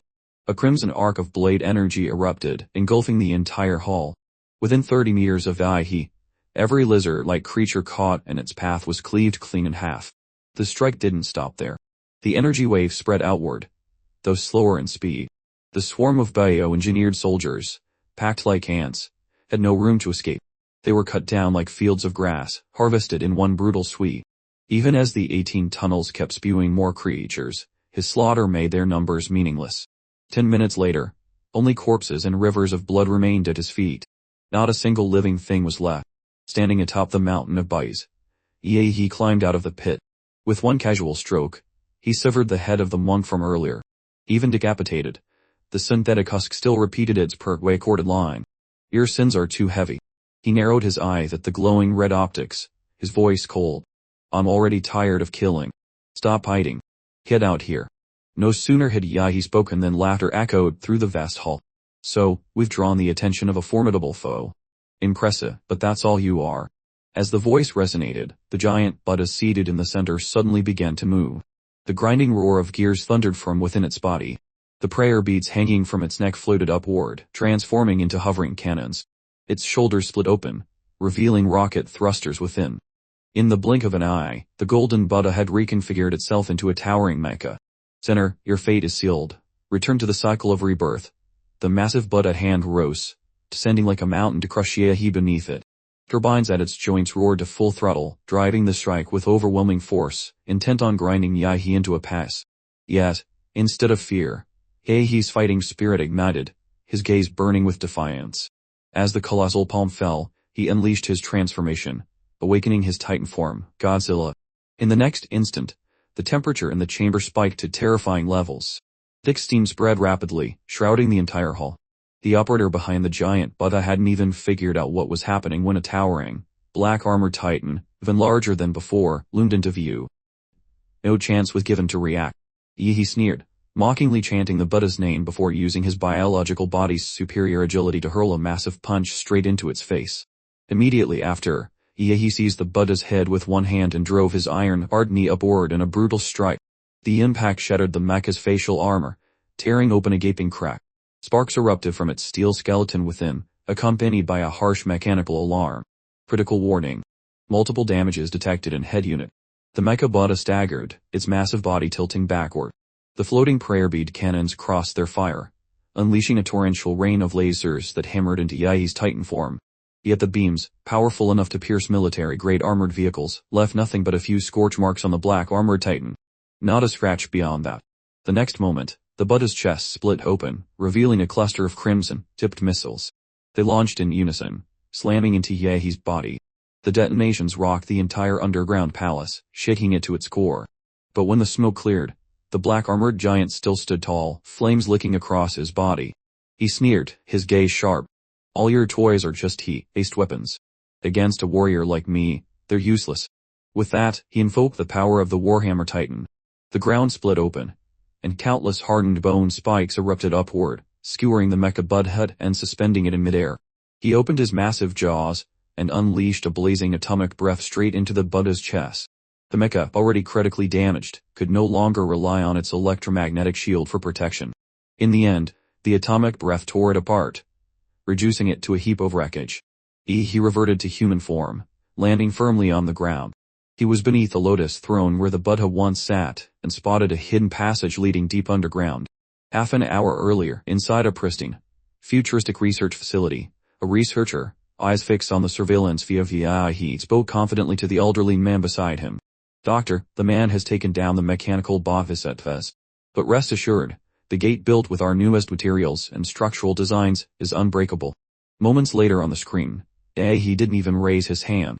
The vermilion gate exploded into twisted scrap, blasted aside by some unseen force. The researcher stiffened, forcing calm. No problem, Doctor. We still have our army of bio-soldiers. Tens of thousands of them. Enough to wear down even a Grand Marshal Master. A perfect chance to clear out some inventory. But soon after, the feed showed he wielding a 38-meter blade, cutting through them like fields of wheat. One sweep and entire hordes fell. The researcher's face turned pale. Drawing a sharp breath, he muttered, Doctor. But it's fine. We still have our trump card. Trust in our design. This mecha Buddha was engineered specifically to counter Lord Flash beasts.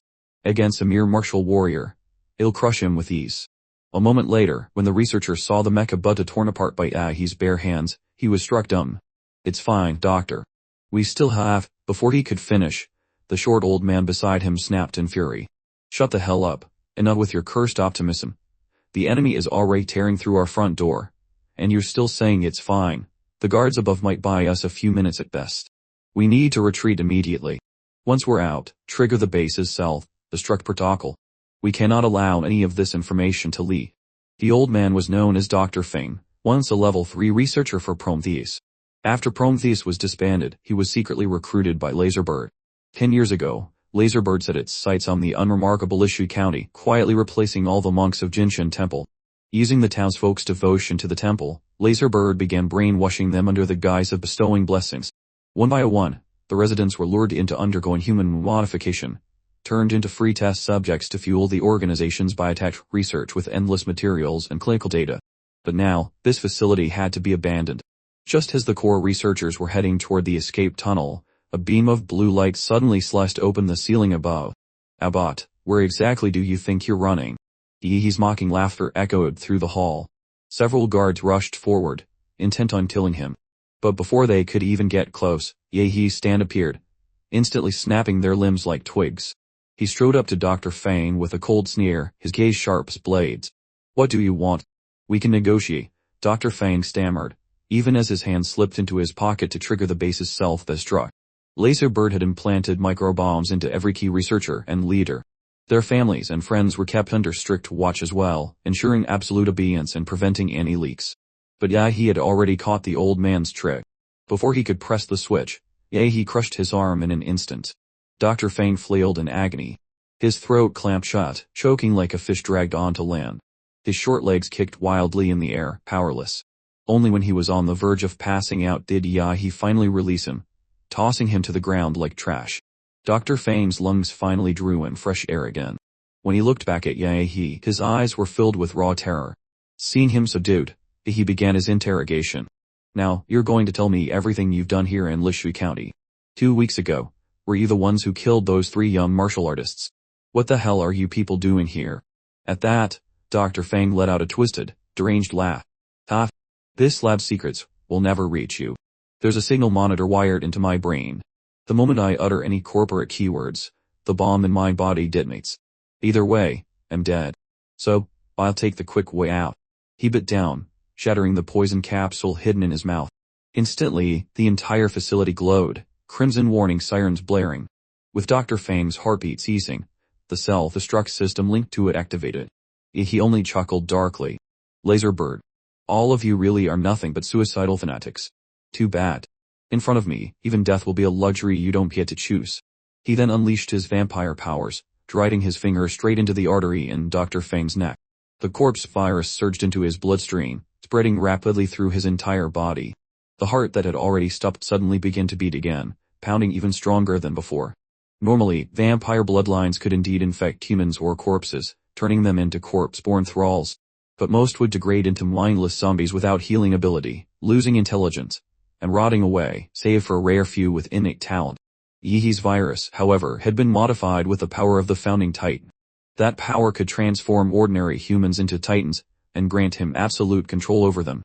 Over the past 3 months, beyond honing his martial arts, he had delved into his template powers, experimenting with their chemical-like interactions. He discovered that when combined, their effects were far greater than the sum of their parts. For instance, by fusing Titan power into the vampire virus, he could now create perfect thralls, retaining their memories and talents, immune to sunlight, gifted with powerful regeneration, and bound in both body and soul to his command. As Dr. Fang's heart restarted, the base's self-destruct sequence immediately shut down. His body surged with vitality. Then, sparse hair thickened once more. His frail frame bulked out, transforming him into a fit, broad-shouldered man in his 40s. Overwhelmed, he dropped to his knees, unable to meet the gaze of the youth who stood before him like a god. My lord. He nodded in satisfaction. This is the first time I've turned someone into a thrall. It looks like the experiment was a success. From now on, you'll be called the Mad Doctor. Your past is irrelevant. The only thing left for you, he said, his eyes gleaming coldly, is to serve me. At that moment, a psychic link formed between Yahi and the newly made Mad Doctor. This was the authority of the founding titan, granting Yahi, as the progenitor, the right to enter the spiritual worlds of all his bloodline subordinates. No more wasting time on surveillance. With a single thought, he broke into the Mad Doctor's mind, rifling through his memories of Lishui County to uncover when the city had first been compromised. Through those memories, he discovered that 8 years ago, Dr. Fang's team had been dispatched to Lishui by the Laserbird Corporation. There, they secretly used the villagers as subjects in experiments with folders and mechanical constructs. But just as their research began to succeed, an insidious cult called Shunjiang Heaven infiltrated the region without anyone realizing. With bizarre methods, they subtly rewrote the perceptions of the villagers, and even the research team itself. Over time, symptoms began to show. Eating raw flesh, constant lethargy, worshipping clay idols, and even mass sleepwalking. Eating raw flesh marked the first stage of corruption, physical mutation triggered by that alien will. Lethargy indicated a deeper level of spiritual distortion. Worshipping clay idols meant the mind and body had been almost completely corrupted beyond salvation. And mass sleepwalking, that was the final sign. Their souls had already become food for that twisted will. The investigation revealed that in the past 2 years, the maximum lifespan of Lishui's residents had dropped to just 50 to 55 years.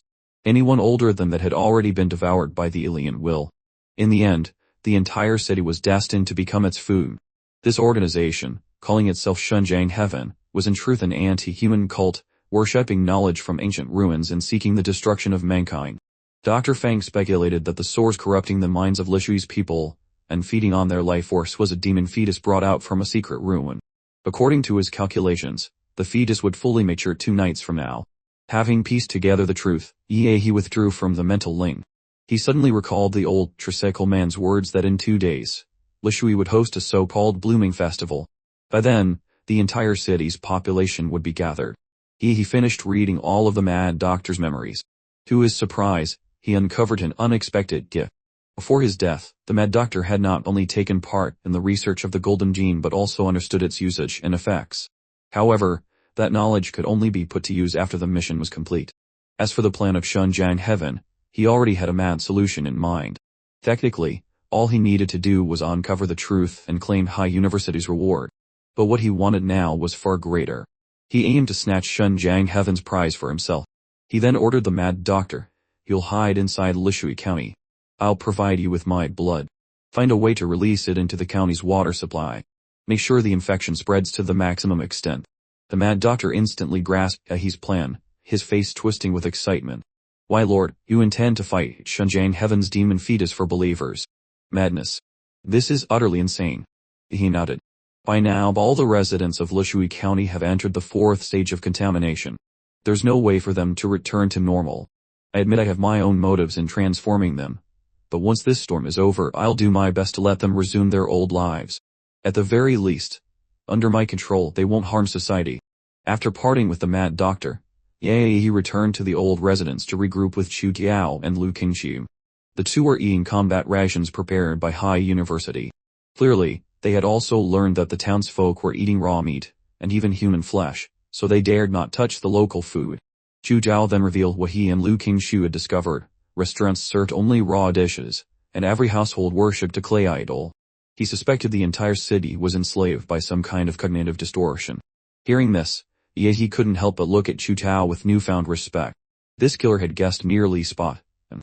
He then recounted their trip to Jinshan Temple, though he deliberately left out the part about assimilating the Mad Doctor and his plan to steal Shunjiang Heaven's prize. Lu Qingxiu's eyes widened in shock. She never expected such chaos in a small county.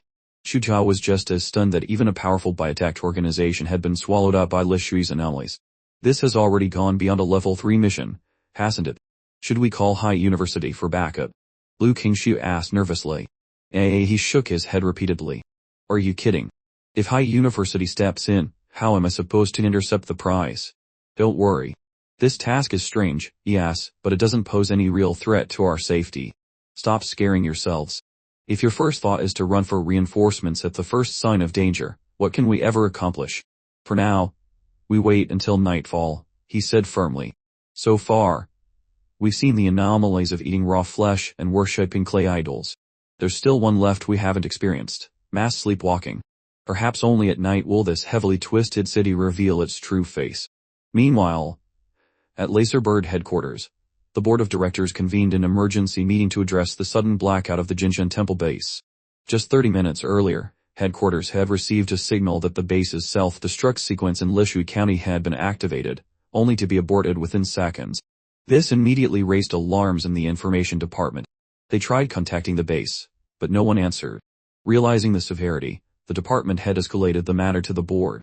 Following their ruthless doctrine of better to kill by mistake than let one slip away, the board ordered all implanted heart bombs within the base's researchers to be detonated, ensuring no survivors.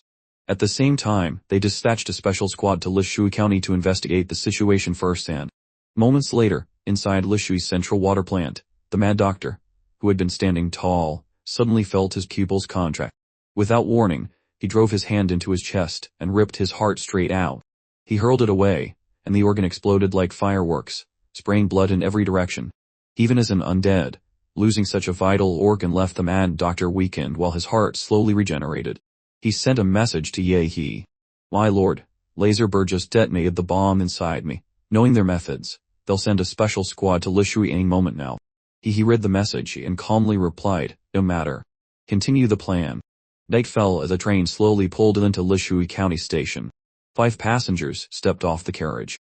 One seemingly ordinary middle-aged man spoke up. "Sir Mo. No wonder the company chose this place for a secret base."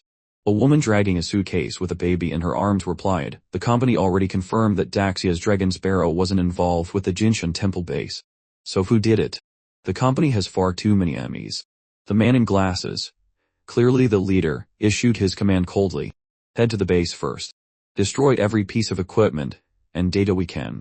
This young man, who looked no different from an ordinary programmer, was in fact the captain of Laserbird's 3rd Squad, once known across the entire underworld as the King of Assassins. Their assignments were set. Golden Snake and Bluebird would investigate the state of Lishui County. Meanwhile, the programmer captain, Black Lion, along with a pot-bellied man, Catfish, and the woman with a baby, White Sheep, were tasked with heading to the Jinshin Temple base. Golden Snake and Bluebird, both masters of stealth, melted into the city's shadows as they quickly gathered and organized what they saw. Silently, they slipped into a residential home.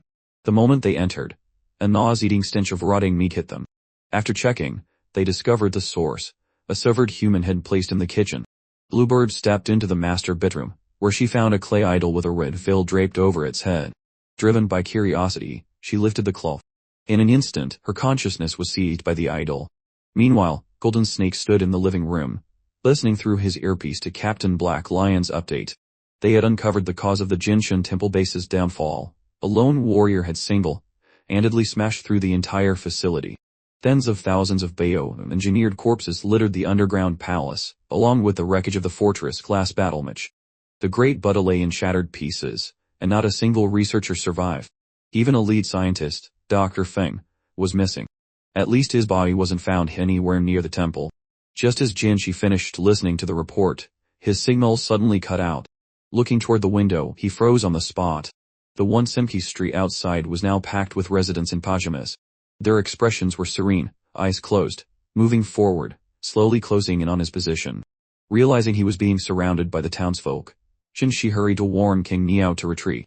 But the moment he pushed open the bedroom door, a dagger coated in anesthetic slammed into his abdomen. As his consciousness faded, Jinshi was horrified to see that his attacker was none other than his teammate, King Niao. Just before blacking out, the last thing he saw was the clay idol on the bedside shrine, its red veil torn away. That idol was none other than the moon demon Boros, taken from the ruins of a secret realm. That night, the moon over Lynch County loomed unnaturally large. Its cold white light bathed the city, illuminating every corner without the need for lamps. From the top of a clock tower, he stood at the spire, surveying the city.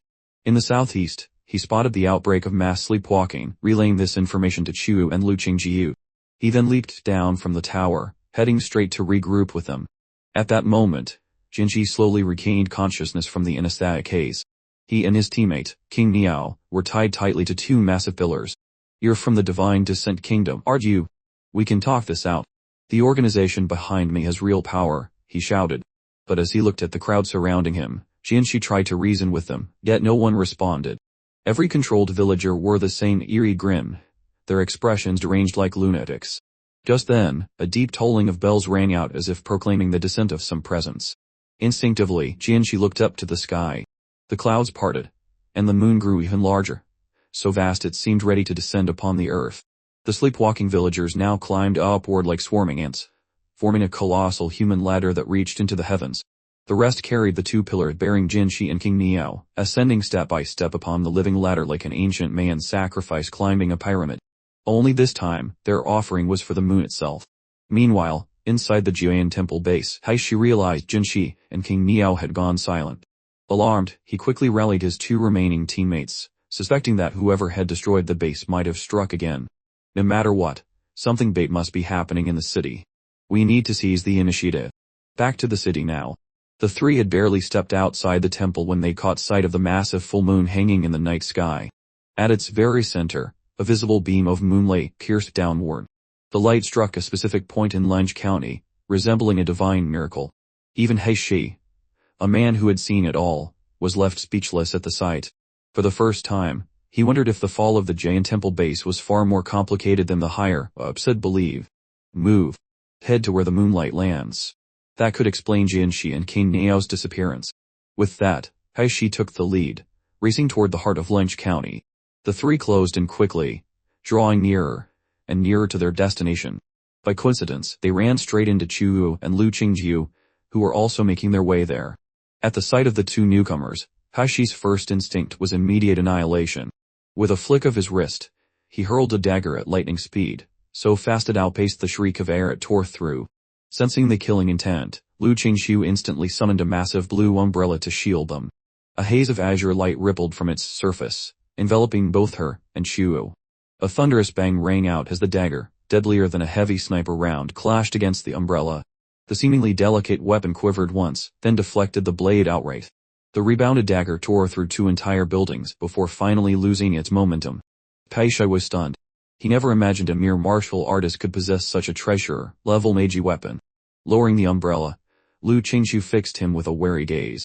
She demanded coldly, "Who are you, and why did you attack us?" She sneered at her words. "Judging by your clothes, you're not locals. So you're the vermin who destroyed the Jian temple base." With his ambush failed, Shi knew his team of 3 was now fully exposed. 3 seconds. "Crush these pests," he barked. On command, Nian Yu and Bai Yam lunged straight at Lu Qingxiu and Shuo. Lu Qingxiu and Shuo pressed back to back, forming a tight defensive stance. Nian Yu seized Lu Qingxiu's defensive Meiji weapon with brute force, his greedy eyes flashing as he licked his lips. "Oh, such a rare treasure. Shame to waste it by killing you. But don't worry, your corpse will do just fine. I'll savor it." Aha! The sheer strength in his grip made Lu Qingxiu's arms go numb. She shouted angrily, "Get off me, freak." At that moment, Shuo unleashed his full power. "Ace wall," he roared. A massive frozen barricade erupted from the ground, surging toward Shi and his squad. Shuo knew full well that such a wide area attack wouldn't deal much damage. But that wasn't the point. His real aim was to create enough noise to call Yi to them. That earlier strike, silent yet carrying boundless killing intent, would have left Shu's corpse on the street had it not been for Lu Qingxiu's defensive Meiji weapon. A seasoned veteran, Shi instantly recognized Shu's ploy. Not good, he thought. He's calling for reinforcements. Unleashing the full pressure of a grand warrior, he shattered the incoming ice wall with a single gesture. Shu was stunned. My ice wall. Thus, broken so easily. Neither he nor Lu Qingxiu was foolish enough to clash head, and in a flash, Shu tossed several of Huaji University's custom smoke bombs. These 3 were clearly at least high-ranking warriors. Direct combat was suicide. Retreat. The 2 exchanged a glance, quick, decisive, and immediately fell back. But the very next second, Shi had already circled behind them. Twin dagger gleamed in his hands, poised at their throats, ready to decapitate. Only 1 second remained when suddenly every hair on his body stood on end. Another presence had entered the field. Boom! A massive horse-slaying blade slammed down from above, embedding itself in the ground before him. Shi flinched, stepping back. That was close. He glared. Who are you?" "One of their allies." He grinned. "I'm the one here to take your life." Bold words. Assassination art, Phantom 12 force. In a blur, Shi split into 12 afterimages, all surging at Yi as he roared, "Die, brat, Zawarudo." Time froze. The domain of stasis unfolded, and the 24 blades slowed, and slowed, and slowed until they hung motionless in the air. A Grand Martial Master's body, reinforced by battle aura, could withstand even tank shells without breaking skin. Yes, even they could still be killed. Shi's assassination technique, the Phantom Split, was indeed formidable. He couldn't tell which was the true body, but he didn't need to. Shi, real name long forgotten, plain in appearance, yet once the unrivaled king of assassins. One by one, his phantom doubles were shattered by Yi's fists, and his true form was forced into the open. Time Stop was Yi's ultimate ambush. Once unleashed, the enemy must die. No one could ever be allowed to glimpse this terrifying ability. With his vampiric bloodline talent, he accelerated blood 1,000-fold, transforming it into high-pressure crimson jets, infused with the killing aura he had mastered. Killing art, heart-piercing blood fang. Time resumed. The so-called king of assassins, Shi, perished in an instant, his end abrupt and unceremonious. His final thought was disbelief. How had he appeared before me in a single breath? He sees Shi's corpse, his fingers speared into the throat as he sneered, "Your blood will help me break through." From disciple to true warrior. Licking the blood from his hand, he muttered in satisfaction, "Not bad. This one had some value." They've already advanced to warrior stage 8. The battlefield fell silent. No matter how battle-hardened Nian Yu and Bai Yan were, their minds went blank at the sight of their captain's sudden death. What the hell just happened? The captain said, killed by that brat in an instant. This is insane. To lead 2 entire martial realms and kill the foe should have been impossible, even with a powerful artifact. A warrior simply lacks the aura to sustain such a weapon. Yet, he had done it. Worse, he drained the captain's blood dry. This thing isn't human. It's a monster. He stared at them coldly. It's not over yet. Now, let me show you something interesting. Flush prison, bloodfin puppet. From beneath his feet, his shadow boiled with black, red miasma. A massive, translucent hand of blood and darkness crawled forth from the abyss. As the phantom fully emerged, Nian Yu and Bai Yam recoiled in horror. The figure looked exactly like their captain, drained to a husk just moments ago. Damn it. What kind of monsters are these? Each one's worse than the last. Is that really just a warrior? Bai Yam muttered through gritted teeth. Then she said firmly, "Leave it to me." Her face hardened as she hurled the baby in her arms into the air. Before their eyes, the infant began to grow at terrifying speed, transforming in seconds into a 3-meter tall, muscle-bound monstrosity. "My treasure, stop them. Quick, retreat," she cried as she and Nayanyu fled in panic. "Shuo, Lu Qingju, work with my shadow puppet. Take down that bio-engineered beast. I'll go hunt down those 2 warriors." With that, he vanished from the battlefield in an instant. Shuo wasted no time. He unleashed his bloodline awakening. Ice Demon Dragon, the muscle monstrosity let out a furious roar. Its black muscles bulged, glowing with a sinister red light, and a blazing palm strike, radiating scorching heat, came crashing down toward Shuo. Shuo responded with his profound martial art technique. Ice, the Oring Dragon Shadow. Frost gathered on the lone cold sword, forming a dragon-shaped phantom. With a single slash, a tidal wave of icy currents surged forth, shaping into a ferocious dragon head that swallowed the bio-enhanced brute whole. The muscle monstrosity roared again, its black flesh glowing brighter with crimson light. Its burning heat clashed ahead with the freezing torrent, sending vast clouds of steam billowing into the air. Yet hidden within the icy surge was a far deadlier strike. "Taste my blade." A sword edge concealed within the icy dragon shadow suddenly cut toward the creature's throat. Startled, the muscle monstrosity jerked its head aside, narrowly evading the strike. Yet half of its face was still frozen solid, then shatter, revealing the alloy skull beneath. Shuo hadn't expected a creature of such massive size to react so swiftly. So this is what a bio-engineered human truly is, such speed. But Shuo wasn't fighting alone. The blood-finned shadow, lying in wait, suddenly lunged forward, splitting into 12 crimson phantoms in mid-air. Their blood-forged blades whipped into a dense storm of slashes, tearing through the bio-brute skin, which was as tall as a martial master's defense. In moments, its flesh was flayed open, layer after layer. Even with its formidable regeneration, the wounds came faster than it could heal, leaving the bio-enhanced monster drenched in blood like a grotesque guard. At the same time, Lu Qingxi had finished gathering her power. From her back, massive violet wings spread wide. She stood aloft like a goddess as countless violet, black feathers converged in her palms, compressing into a sphere of smoldering ash. When the ash sphere expanded to 5 meters in diameter, it suddenly ignited, blazing into a violet sun. Genetic art, purple nether sun flame. At that instant, Shu's ice bound the brute's legs while the blood-finned shadow locked it from the front, pinning it in place. From high above, Lu Qingju hurled down the violet sun in her hands. Boom. A thunderous explosion shook the city as a colossal pillar of fire erupted skyward. Its searing brilliance outshone even the frigid moonlight. The muscle monstrosity was engulfed in a sea of violet flames. Its shrieks echoed through the night until, consumed inside and out, it was reduced to nothing but ashes. The city fell into a deathly silence once more. Meanwhile, Mianyu was fleeing frantically through the sewers. The last time he had run in such desperation was on the war-torn battlefields of the Black Triangle, hunted by drug lords and warlords alike. Suddenly, his eyes widened in horror. A beam of azure light, like divine judgment, carved through the stone above, letting cold moonlight pour into the foul, reeking sewer. Rats truly do love to burrow into the sewers. The mocking, taunting words echoed in the tunnels, but Nayanyu couldn't summon the slightest anger. His heart was filled with nothing but fear. Outside, Bai Young fled desperately, her eyes darting warily to every corner. Suddenly, she spotted a 20-meter long, crescent-shaped blade aura slicing into the sky. That killing intent was unmistakable. It could only be Yi. Her heart sank. Nianyu is surely dead, and I'm next.